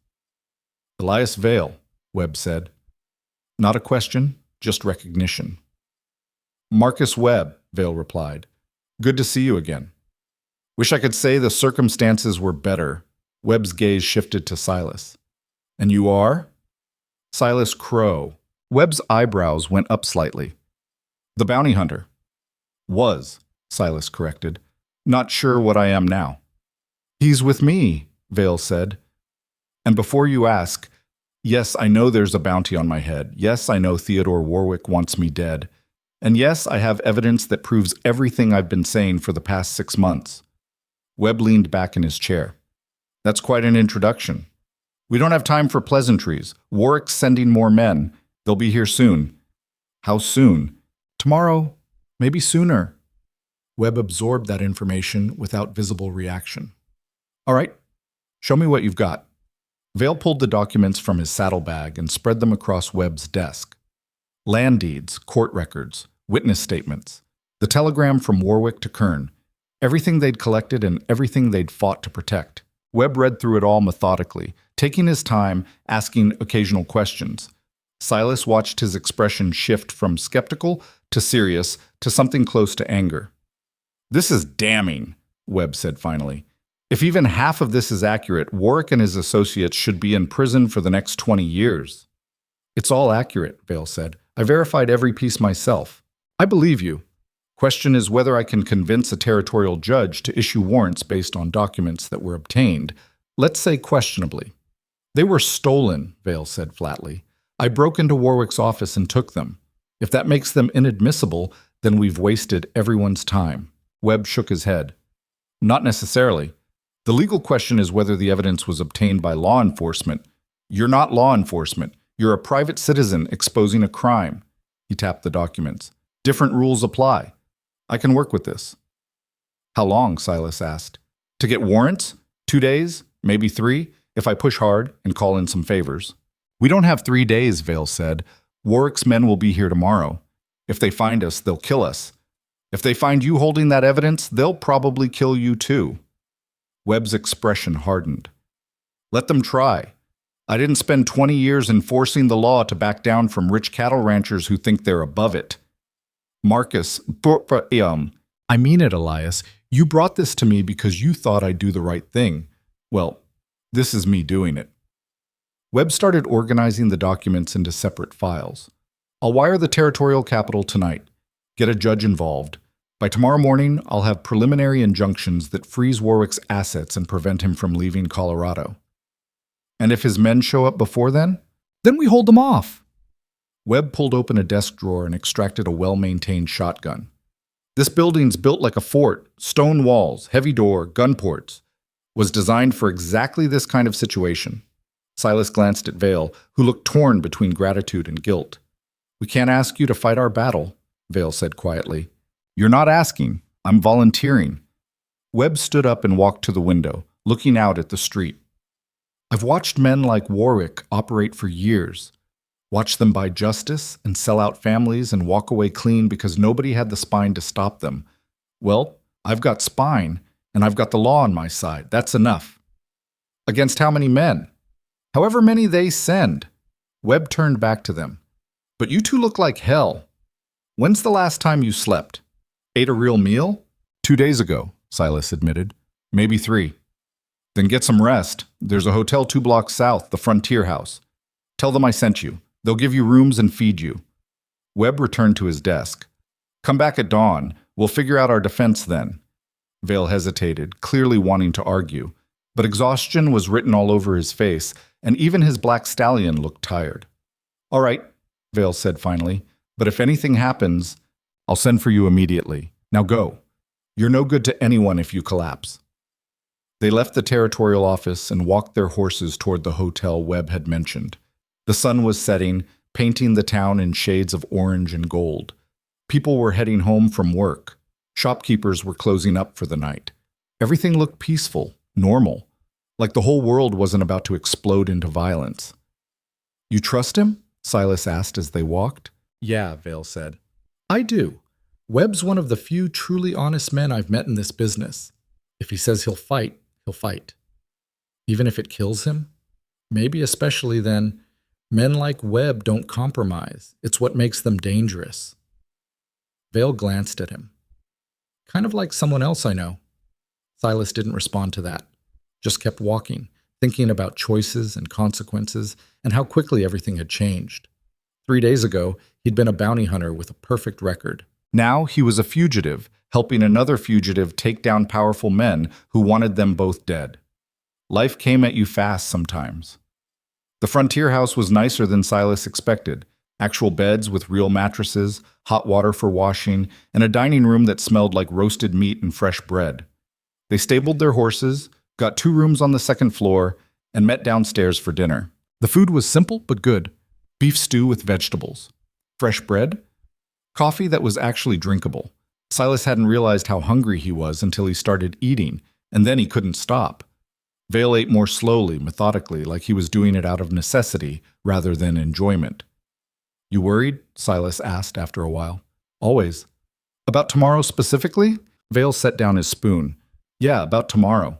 About whether Webb can actually pull this off. About whether we'll live long enough to see Warwick answer for what he's done." He paused. "About what comes after, if we do survive." "What do you mean?" "I've been running for 2 years, Silas, moving from town to town, never staying anywhere long enough to call it home, never trusting anyone enough to let them close." He looked at his hands. "It's exhausting, and I'm not sure I can keep doing it." "So don't. It's not that simple." "Why not? You expose Warwick. Webb makes arrests. The system actually works for once. After that, you're free. No more running." Vale smiled sadly. "You really believe that?" "I want to." "So do I. But I've seen how this works. Even if Warwick goes to prison, there are a dozen men just like him waiting to take his place. The system's broken, Silas. One good judge doesn't fix that. One honest lawman doesn't change everything. Maybe not, but it's a start." Vale looked at him for a long moment. "You've changed. How do you figure? 3 days ago, you would have taken me in and collected your money. Now you're talking about fixing broken systems and believing in justice." Vale shook his head. "What happened to the man who hunted 43 targets without ever asking questions?"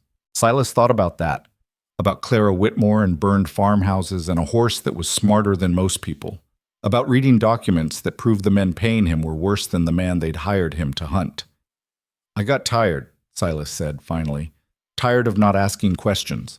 Tired of being good at something that didn't matter." He met Vale's gaze.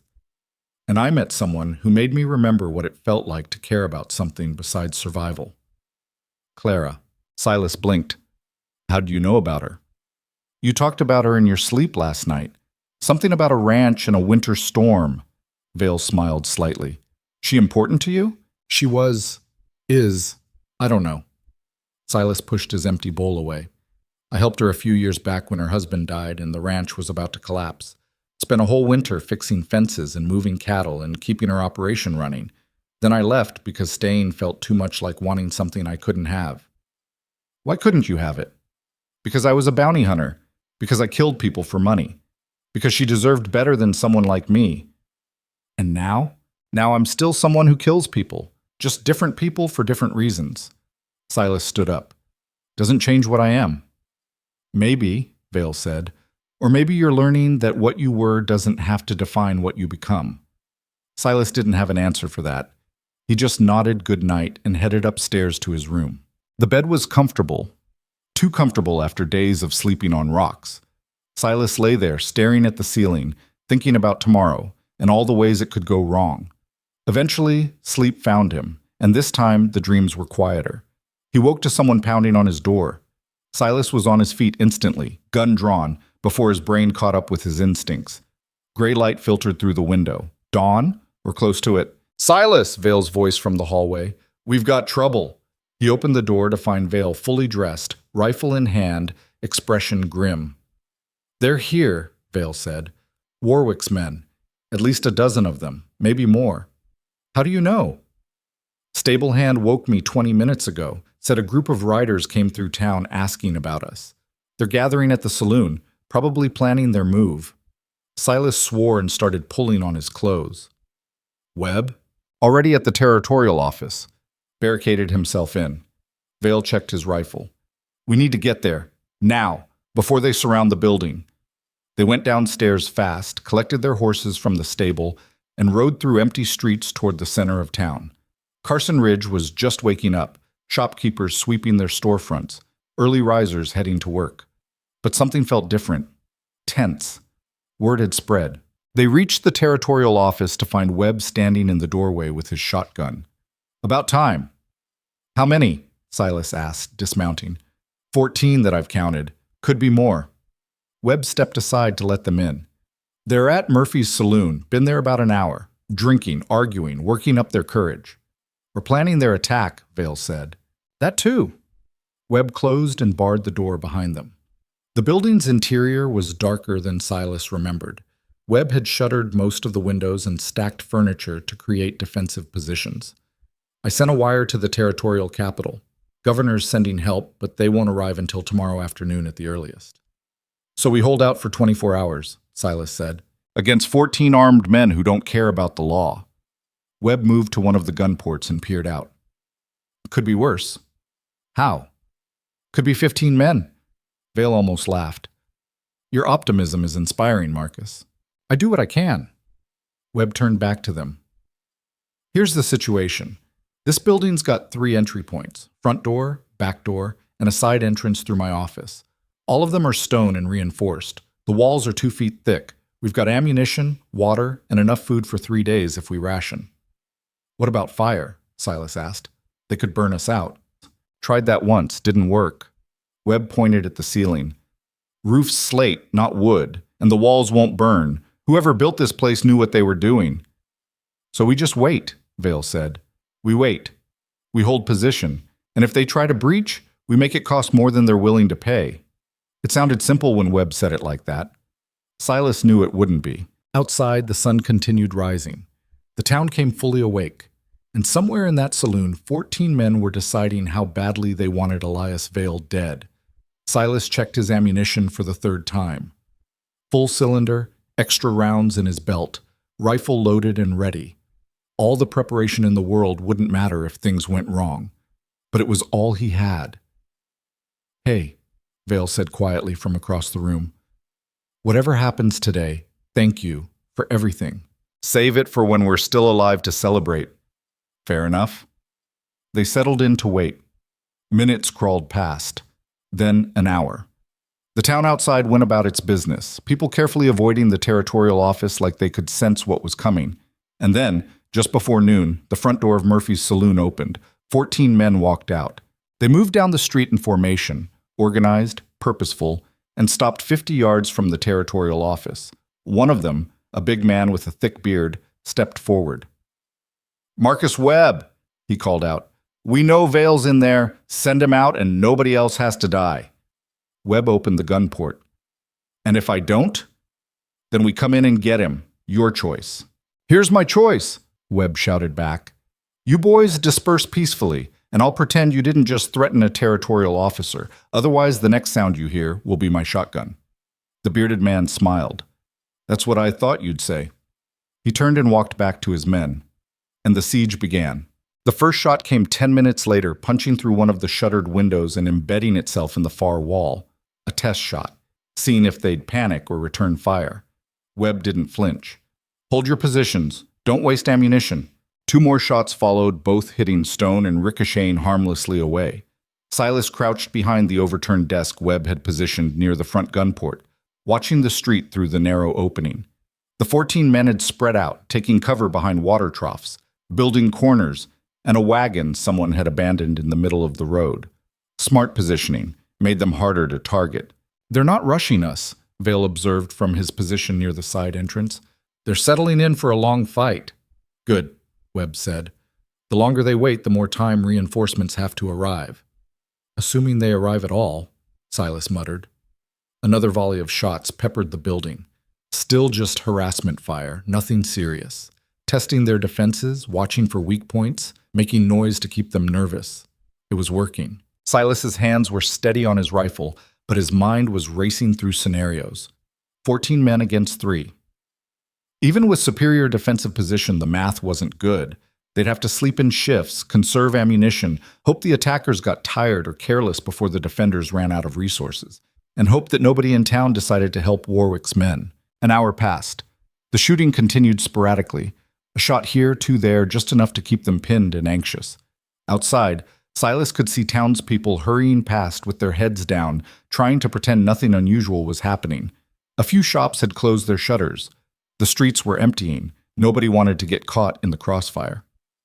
Marcus, Vale said quietly, you've got family in town, don't you? Webb's jaw tightened. Wife and daughter. They're at my sister's place on the other side of town. They'll be safe. Unless Warwick's men decide to use them as leverage. They won't. Even Warwick knows that crossing that line would bring every lawman in 3 territories down on his head. But Webb didn't sound entirely convinced. Silas watched the street, counting muzzle flashes, trying to map out where each gunman was positioned. The bearded leader, the one who'd done the talking earlier, was directing operations from behind the general store. 2 men on the roof of the saloon.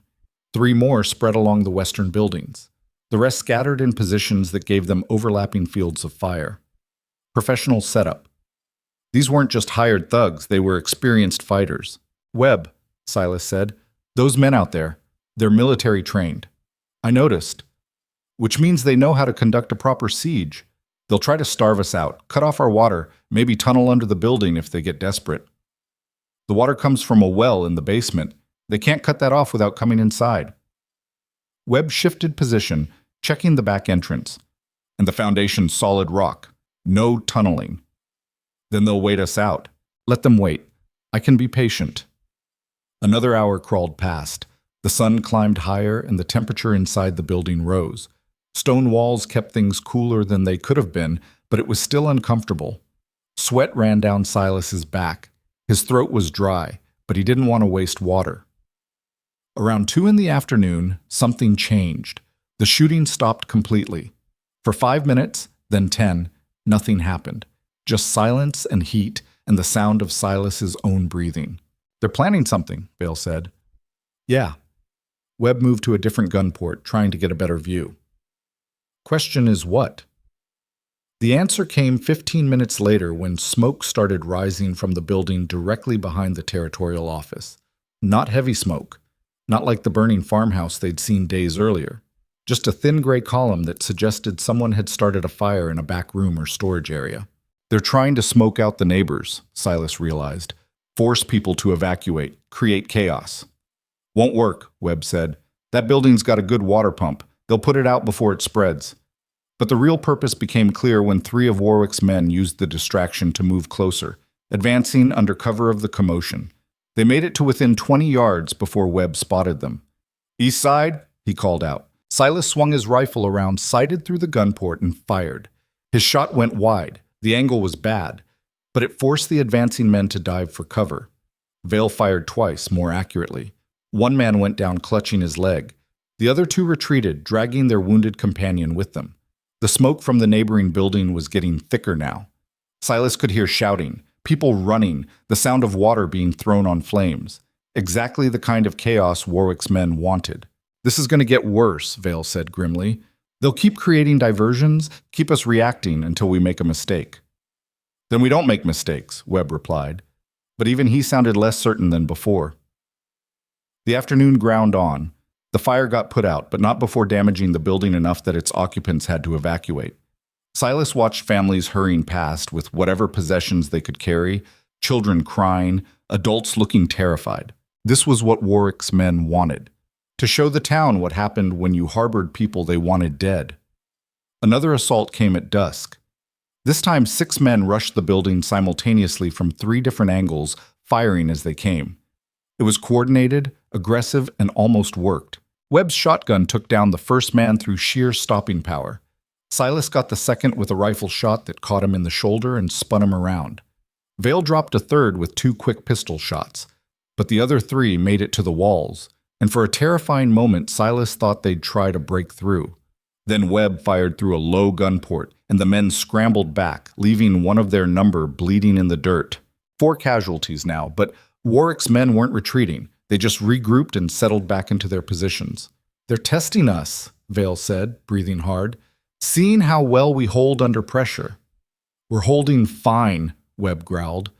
But he was sweating now, and not from the heat. "How much ammunition do we have left?" Silas checked. "Maybe 40 rounds for the rifles, less for pistols. That's not enough for another day of this. Then we better hope help arrives before tomorrow." Night fell like a mercy, bringing cooler air, but also new dangers. Warwick's men lit fires at strategic points around the building, not close enough to threaten the stone structure, but close enough to illuminate approaches and make any escape attempt suicidal. They were trapped. Silas took first watch while Webb and Vale tried to sleep. Neither man seemed particularly successful. Both tossed and turned on the hard floor, jerking awake at every distant sound.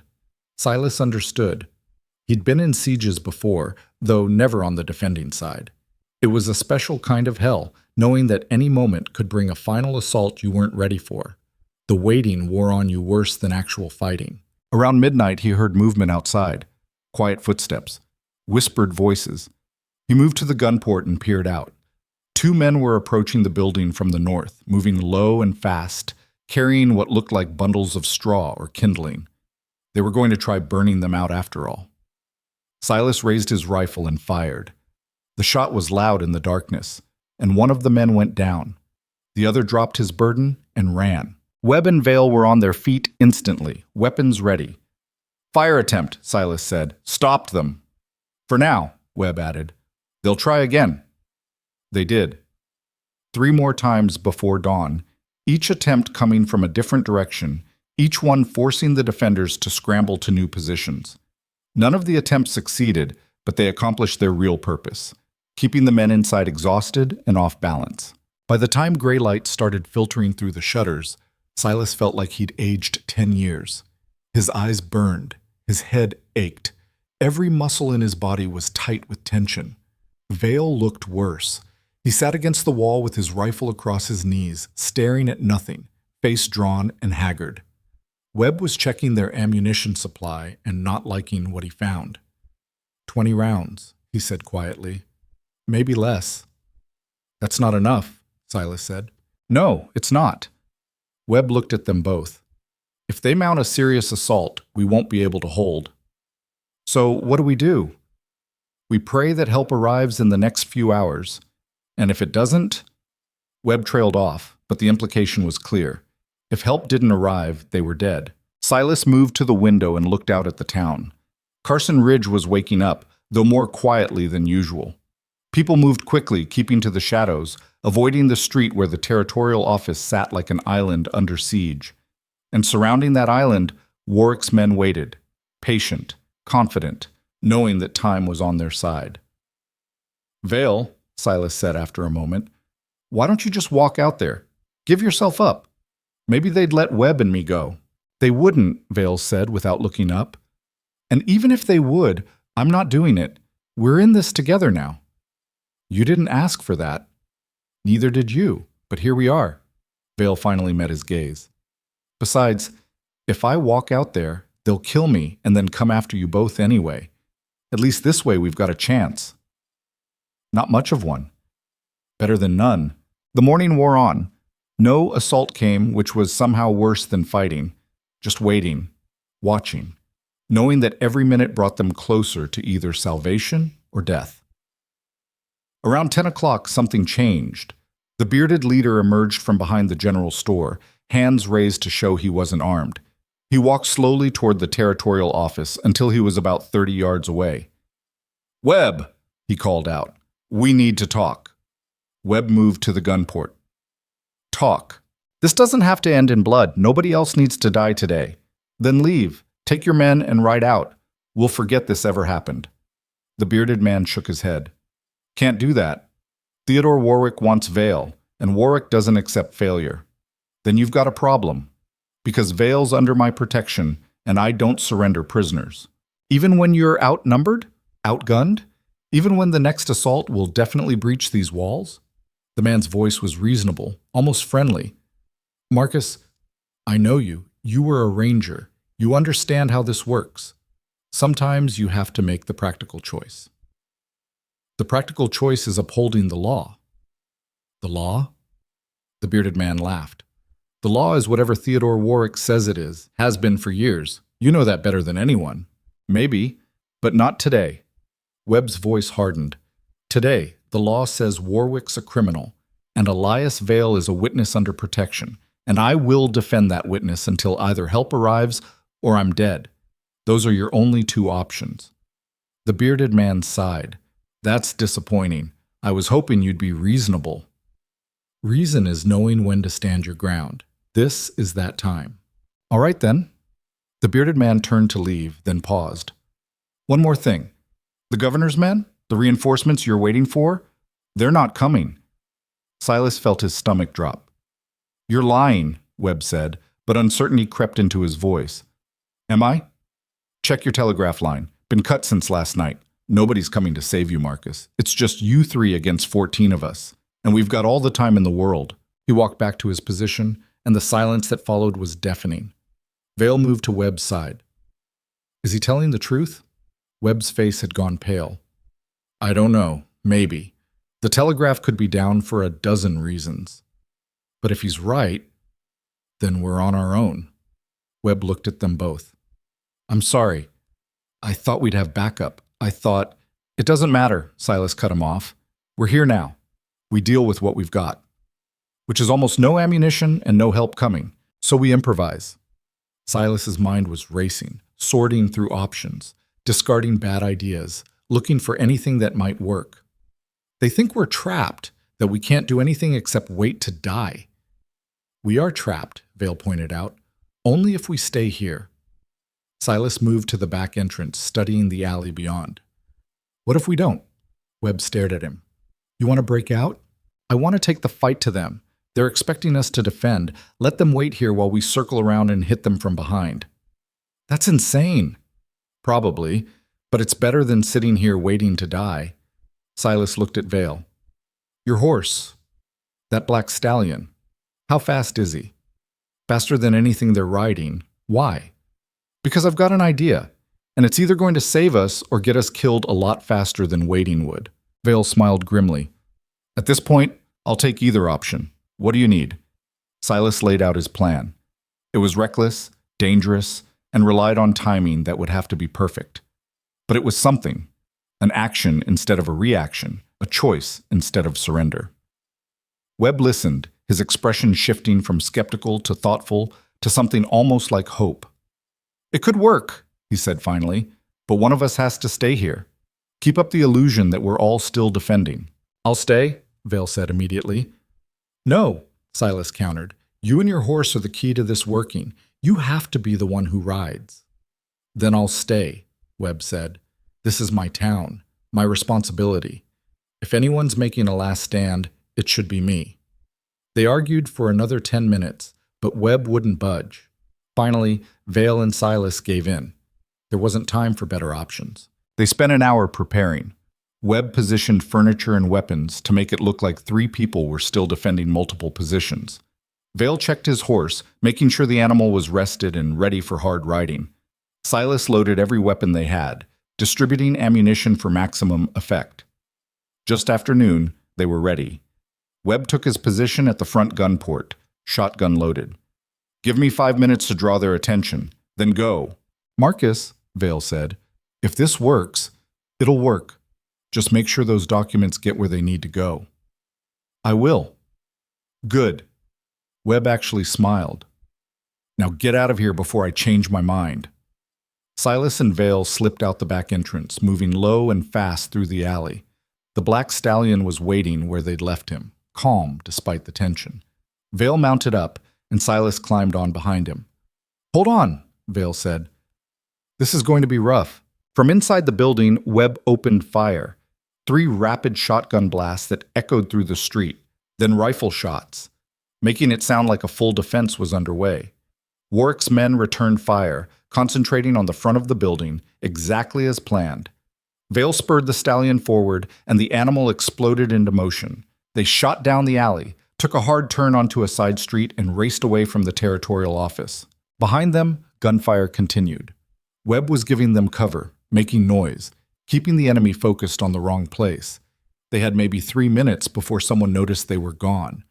Vale pushed the horse harder, navigating through back streets and alleys with the confidence of someone who'd memorized escape routes. They burst out onto the main road north of town, and for a moment they were completely exposed. A shout went up from one of Warwick's men. Then gunfire. But they were already moving, the black stallion eating ground with a speed that made Silas's mare look slow by comparison. Bullets kicked up dirt behind them, but the range was too great for accurate shooting. They made it out of town and kept riding, not slowing until they'd put a mile between themselves and Carson Ridge. Then Vale pulled up, breathing hard, and they both looked back. Smoke was rising from the territorial office. Not much yet, but enough to make Silas's chest tighten. They're burning it, Vale said quietly. Now that they know we're gone, they're destroying the evidence. And Webb? Neither of them wanted to say it. They sat there on that exhausted horse, watching smoke rise from a town where a good man was making his last stand, and Silas felt rage building inside him, hot and clean and focused. We need to get those documents to someone who can use them, Vale said. That's what Marcus would want. That's why he stayed behind. I know.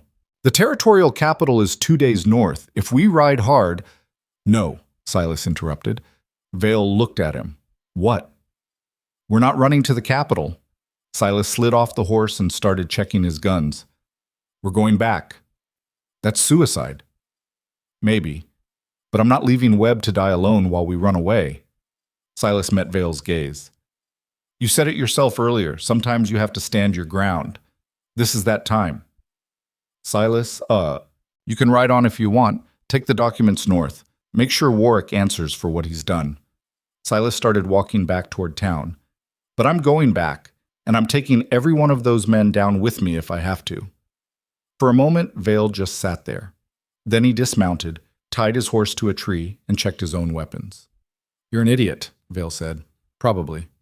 We're going to die. Most likely. All right then. Vale started walking beside him. Let's go die doing something that matters. They approached Carson Ridge from the east, using terrain and buildings for cover. The smoke from the territorial office was thicker now, and Silas could see flames starting to eat through the roof. Warwick's men were gathered in the street, watching it burn, convinced their job was done. They'd left 2 men as rear guard. Silas and Vale took them down quietly, a rifle butt to the head, a hand clamped over a mouth, quick and efficient and silent. 12 men left. They moved closer, working their way through alleys and backlots, until they were positioned behind the general store where the bearded leader had set up his command position. On 3, Silas whispered. Vale nodded. 1. They raised their weapons. 2. Silas thought about Webb, about Clara, about all the choices that had led him to this moment. 3. They opened fire. The first shots took down the bearded leader and the man standing next to him. The others scattered, diving for cover, returning fire wildly as they tried to figure out where the attack was coming from. Silas and Vale kept moving, never staying in one place long enough to become targets. They fired from windows, from behind corners, from rooftops, making themselves seem like a larger force than they were. And slowly, methodically, they started tipping the odds. Another man went down, then another. The remaining fighters were panicking now, caught between the burning building and an enemy they couldn't see. Someone shouted to retreat. Half the men broke and ran for their horses. Vale let them go. We've done enough. Let's get Webb. They sprinted toward the territorial office. The front entrance was completely engulfed in flames, but the back was still accessible. Smoke billowed out when Silas kicked the door open, thick and black and choking. Marcus! He shouted. No response. They went in anyway, covering their faces with wet cloth, moving through rooms filled with smoke and heat. The ceiling was groaning, starting to collapse. They had maybe a minute before the whole structure came down. Silas found Webb near the front gun port, slumped against the wall. He'd been shot, shoulder and leg, but he was still breathing. Took you long enough, Webb rasped. Shut up and move, Silas said, hauling him to his feet. Vale took Webb's other side, and together they dragged him toward the back exit. Behind them, part of the ceiling collapsed with a roar that shook the whole building. They burst out into clean air just as the front of the structure gave way completely, sending flames shooting skyward. Silas laid Webb down in the alley, checking his wounds. Both shots had gone clean through, painful but survivable if they got him help soon. The documents, Webb gasped. Did you? We've got them, Vale assured him, and we're getting you to a doctor. Good. Webb's eyes were already closing. Good. He passed out, and Silas couldn't tell if that was from blood loss or relief. They carried him to the nearest house and pounded on the door until a terrified woman opened it. She took one look at Webb's badge and ushered them inside, calling for her husband to fetch the town doctor. While they waited, Silas looked at Vale. We just made a lot of enemies. We already had them. Yeah, but now they know we're not running anymore. Vale smiled grimly. Let them know. I'm tired of running anyway. The doctor arrived 20 minutes later and started working on Webb. The wounds were serious, but not fatal. He'd survive, though he'd be laid up for weeks. As the sun set over Carson Ridge, Silas and Vale sat on the porch of that stranger's house, exhausted and filthy and somehow still alive. "What now?" Silas asked. "Now we finish this," Vale said. "We ride to the territorial capital. We deliver the evidence, and we watch Theodore Warwick's empire collapse." "And after that?" Vale looked at him. "After that, you go find Clara. Stop running from the only good thing that ever happened to you." "What about you?" "I don't know yet. Maybe I'll find a place to stop running too." Vale paused. "Or maybe I'll just keep doing what I do, fighting battles nobody else wants to fight." "Sounds lonely." "It is, but somebody has to do it." They sat there in silence for a while, watching the sun paint the sky in shades of red and gold. In the distance, they could hear the sounds of the town coming back to life. Shops reopening, people emerging from hiding, life continuing despite everything. Tomorrow they'd ride north. Tomorrow they'd face whatever came next. But tonight, they were alive. And sometimes that was enough. Silas thought about Clara's ranch, about the silence he'd found there, about the possibility that maybe, just maybe, he could build something better than the life he'd been living. It felt like hope. Strange how dangerous that could be. They left Carson Ridge 3 days later after Webb was stable enough to argue with them about leaving and the town had buried its dead. 5 men from Warwick's crew hadn't made it. The rest had scattered like dust in wind, and nobody seemed particularly interested in finding them. The ride to the territorial capital took 4 days instead of 2 because neither of them pushed hard anymore. Something had shifted after the siege. The desperate urgency that had driven them across 3 territories had burned itself out, leaving behind a kind of quiet determination that didn't need speed to prove itself. They rode through country that was greener than anything Silas had seen in months, following roads that actually had names and passed through towns where people didn't automatically reach for weapons when strangers arrived. Civilization, or what passed for it in 1888 Colorado. Vale was quieter than usual. He'd talk when spoken to, but mostly he just rode, lost in thoughts he didn't share. His black stallion seemed to sense the change too, moving with less urgency, almost relaxed. On the 3rd night, camped beside a creek that ran clear enough to see the stones at the bottom, Vale finally broke his silence. "I've been thinking about what comes after," he said, staring into their small fire. "After Warwick?" "After everything. After we deliver the documents and watch the system actually work for once." Vale poked at the fire with a stick. "I'm not sure I know how to stop." Silas understood that. He'd spent 10 years hunting men, and even now, with his old life burning behind him like that territorial office, part of him itched for the next contract, the next target, the next simple problem that could be solved with a gun and a good horse. "Maybe stopping isn't the point," Silas said. "Maybe it's just learning when to fight and when to walk away." "You planning to walk away? From bounty hunting?" "Yeah." "From fighting entirely?" Silas thought about that. "I don't know yet." "What will you do instead?" "There's a ranch. Woman who owns it could use help. Good work, honest work." He paused. "Assuming she'll have me after everything I've done." Vale smiled slightly. "If she's smart, she will. If she's not, you're better off." "Helpful. I try." Vale lay back against his saddle. "I might head west. California, maybe. Heard they've got land schemes out there that make Warwick look like a small-time operator. Could use someone who knows how to dig up dirt and make powerful people uncomfortable." "You really can't stop, can you?" "Probably not, but at least now I'm choosing it instead of running from something else." Vale looked over at him. "You know what the difference is between us, Silas?" "What?" "You spent 10 years hunting men because you didn't know what else to do. I've been hunting corruption for 2 years because I knew exactly what I was supposed to do and was too stubborn to quit."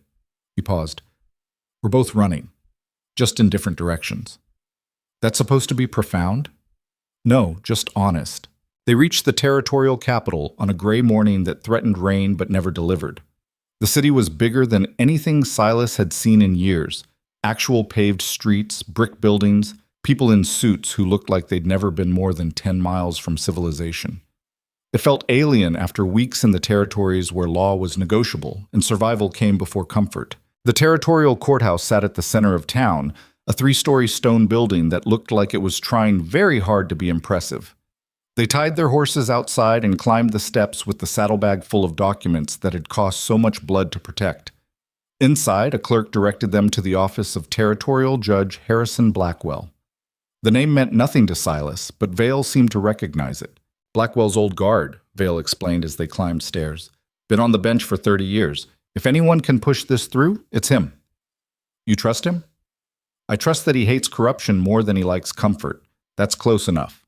Judge Blackwell's office was exactly what Silas expected. Dark wood, leather chairs, shelves full of law books that probably hadn't been opened in years. The man behind the desk looked like he was carved from the same stone as the courthouse. 70 years old, maybe more, with white hair and eyes that had seen every trick lawyers could pull.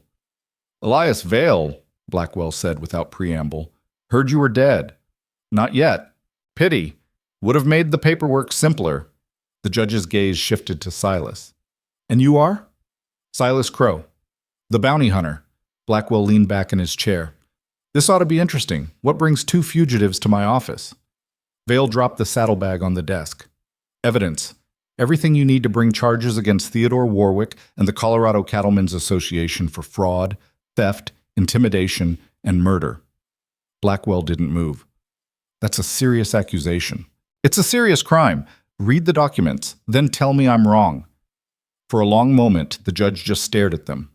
Then he opened the saddlebag and started reading. An hour passed, then 2. Blackwell read every page, making notes, occasionally asking questions that Vale answered with the kind of detail that came from living this investigation for 2 years. Silas stayed quiet, watching the judge's expression shift from skeptical to serious to something close to anger. Finally, Blackwell set down the last document and looked at them both. This is damning, he said quietly. If even half of this is accurate, Warwick should spend the rest of his life in prison. It's all accurate, Vale said. I verified every piece myself. That's the problem. You're not a lawman. You're a wanted man with an agenda. Any halfway decent lawyer will argue this evidence was obtained illegally and should be thrown out. Then what was the point? Silas heard himself say. What was the point of any of this if the system protects men like Warwick? Blackwell looked at him with something like sympathy. The point, Mr. Crowe, is that the law has procedures, rules, requirements. We can't just ignore those because the evidence is convenient. People died for that evidence. I know, and I'm sorry, but my hands are tied unless... Blackwell stopped, thinking. Unless we can get someone inside Warwick's organization to testify, someone who can corroborate these documents with first-hand knowledge. Everyone who worked for him is either dead or running, Vale said. We don't have that. Then I can't... Blackwell started, but Silas interrupted. What about the men who survived, the ones who ran from Carson Ridge? What about them? They were there. They participated. And if they're smart, they're already looking for ways to save their own skins. Silas looked at Vale. We could find them, offer immunity in exchange for testimony. That's a long shot, Vale said. It's the only shot we've got. Blackwell considered that. If you could bring me a credible witness, someone who is part of Warwick's operations and is willing to testify, I could move forward with charges, but it would have to be soon. Warwick's already heard about what happened in Carson Ridge. He'll be covering his tracks. How long do we have? Silas asked. A week, maybe less. They left the courthouse with a new mission and even less time. Vale looked exhausted, the kind of tired that sleep wouldn't fix. But he climbed onto his black stallion without complaint. You know this is probably hopeless, Vale said as they rode out of town. Probably. Those men could be anywhere. Mexico, California, dead in a ditch. Or they could be hiding close, waiting to see which way the wind blows. Silas turned his horse south. I've tracked men for 10 years. Let me do what I'm good at. It took 3 days to find the first one, a young ranch hand named Tommy Pierce, who'd been part of Warwick's crew and had the sense to run when the shooting started in Carson Ridge. Silas tracked him to a boarding house in a nothing town called Silverton, 20 miles from anywhere that mattered. Pierce was drinking away what little money he had when they walked in. He took one look at Vale and went pale. Easy, Silas said, keeping his voice calm. We're not here to hurt you. Then why are you here? To offer you a choice. Keep running and hope Warwick doesn't find you first, or testify against him and get immunity from prosecution. Pierce laughed bitterly. Testify? I'm nobody. Why would anyone believe me? Because you were there, Vale said. You saw what Warwick ordered. You participated. And right now, you're the difference between Warwick walking free and Warwick spending the rest of his life in prison. He'll kill me. He'll try to kill you anyway. At least this way you've got protection. Silas leaned against the bar. And maybe you sleep better at night knowing you did the right thing. Pierce stared into his whiskey glass for a long time. Then he drained it and stood up. All right, I'll testify. But if this goes wrong, it won't, Vale said, though none of them really believed it. They brought Pierce to the territorial capital the next day and spent hours with him and Judge Blackwell, going over everything he knew. It wasn't much. Pierce had been a low-level enforcer, not part of Warwick's inner circle. But it was enough. He could testify about orders he'd received, actions he'd witnessed, crimes committed in Warwick's name. Judge Blackwell listened to all of it, made his notes, and finally nodded. This will do. I'll issue warrants today. He looked at Pierce. You'll be under protective custody until the trial. Don't even think about running. I won't, Pierce said, though he looked terrified. The warrants went out that afternoon. 3 days later, Theodore Warwick and 4 of his associates were arrested in Denver. The territorial newspapers ran the story on the front page. Corruption exposed, powerful men brought low, justice served. It should have felt like victory. Instead, Silas just felt tired. He was standing outside the courthouse when Vale found him, carrying 2 bottles of whiskey and wearing the first genuine smile Silas had seen on him. We did it, Vale said, handing him a bottle. Actually did it. Yeah. You don't sound happy. I'm happy, just... Silas struggled to find words. It doesn't feel like I thought it would. Like something's supposed to change, but everything's still the same. Vale sat down beside him on the courthouse steps. That's because fighting corruption doesn't fix the world. It just makes one small piece of it slightly less terrible. He opened his bottle and took a drink. But small pieces add up. Enough people making enough small changes, and eventually something shifts. You really believe that? I have to. Otherwise, what's the point of any of this? They sat there drinking as the sun set over the territorial capital. 2 men who'd spent weeks being hunted and now had nowhere particular to be. It was almost peaceful. What now? Silas asked after a while. Now I ride west, find the next fight. Do it all over again. Vale looked at him. You? I'm going to Clara's ranch, assuming she'll have me. She will.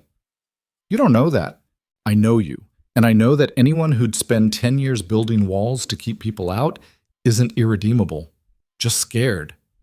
Vale stood up. Go find her, Silas. Stop running from the only thing that ever made you want to stay. What if I'm not good enough? What if I can't be the man she deserves? Then you become that man. That's how it works. You don't wait until you're perfect. You choose to be better and then do the work.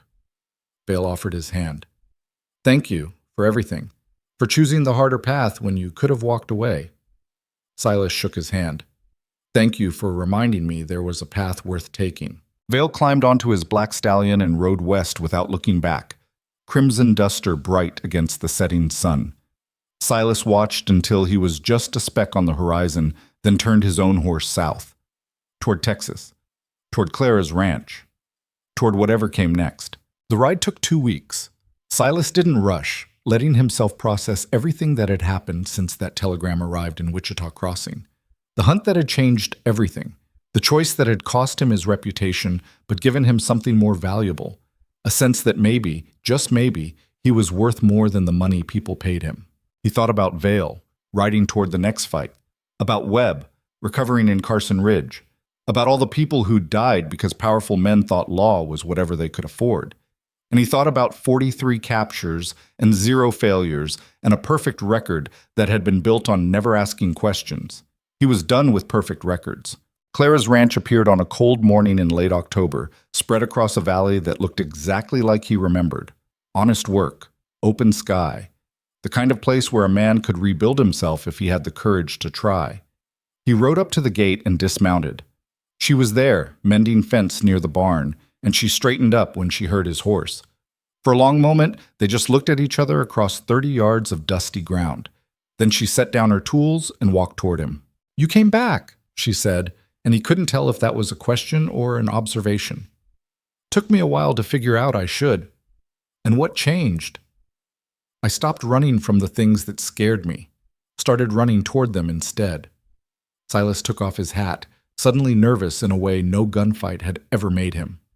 "I'm not the same man who left here 3 years ago, Clara. I've done things, made choices, killed people who probably deserved it, but maybe didn't. I know what you were, Silas. I've always known. I'm trying to be something different now, something better, but I can't promise I'll be good at it." Clara studied him for a long time. Then she smiled, small and careful, but real. "Good thing I need someone who's good at trying, not someone who's already perfect." She gestured toward the ranch. "I've got fences that need mending, cattle that need moving, and a winter coming that's going to be brutal. You interested in honest work?" "Yeah," Silas said, feeling something unclench in his chest. "Yeah, I am." She turned and started walking back toward the barn, and after a moment he followed.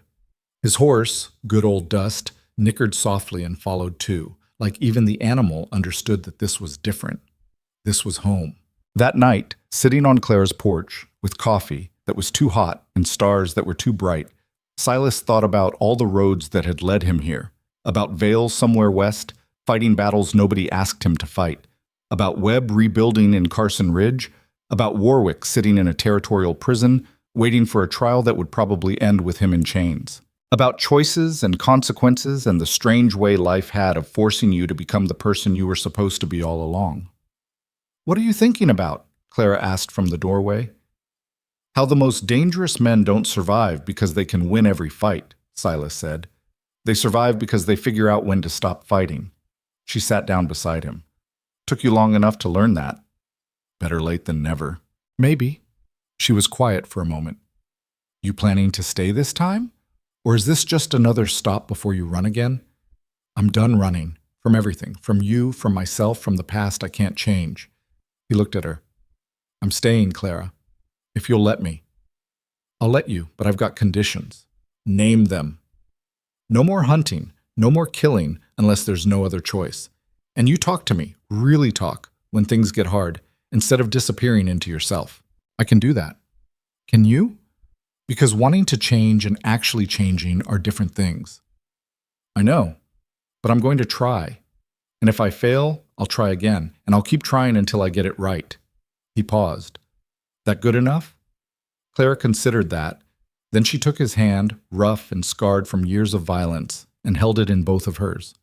"It's a start," she said, and somehow that was enough. Weeks became months.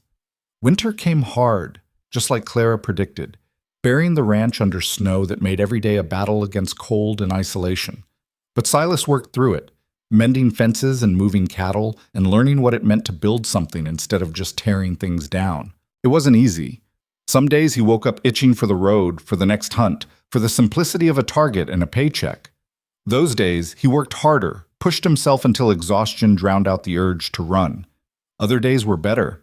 Days when the work felt meaningful and the silence felt comfortable, and Clara looked at him like he was becoming the man he'd promised to be. Spring came eventually, melting snow and bringing green back to the valley.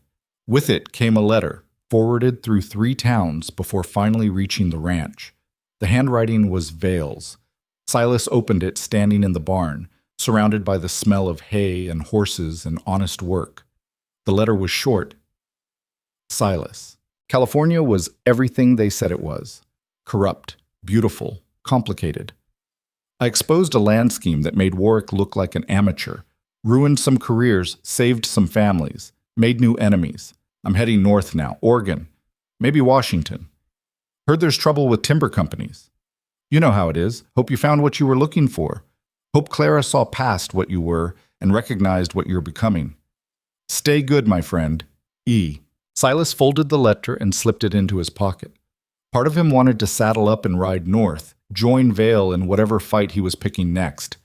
But that wasn't his life anymore. He had chosen a different path, harder in some ways, quieter in others, but his. That evening, Clara found him on the porch, watching the sun paint the valley in gold. "Letter from your friend?" she asked. "Yeah, he's still fighting." "You wish you were with him?" "Sometimes." Not today. Silas looked at her. Today I'm right where I need to be. She smiled and sat beside him, and they watched the sun set together, two people building something slow and careful and real. And somewhere far to the north, a man in a crimson duster rode toward the next broken place, carrying justice like a storm. Both men had found their paths. Both were still fighting, just in different ways. Because the truth Silas had learned, the truth that had cost him everything and given him something better, was simple. The deadliest men on the frontier don't survive because they never lose a fight. They survive because one day they learn when to stop fighting and start building instead. And that's a harder lesson than any bullet could teach.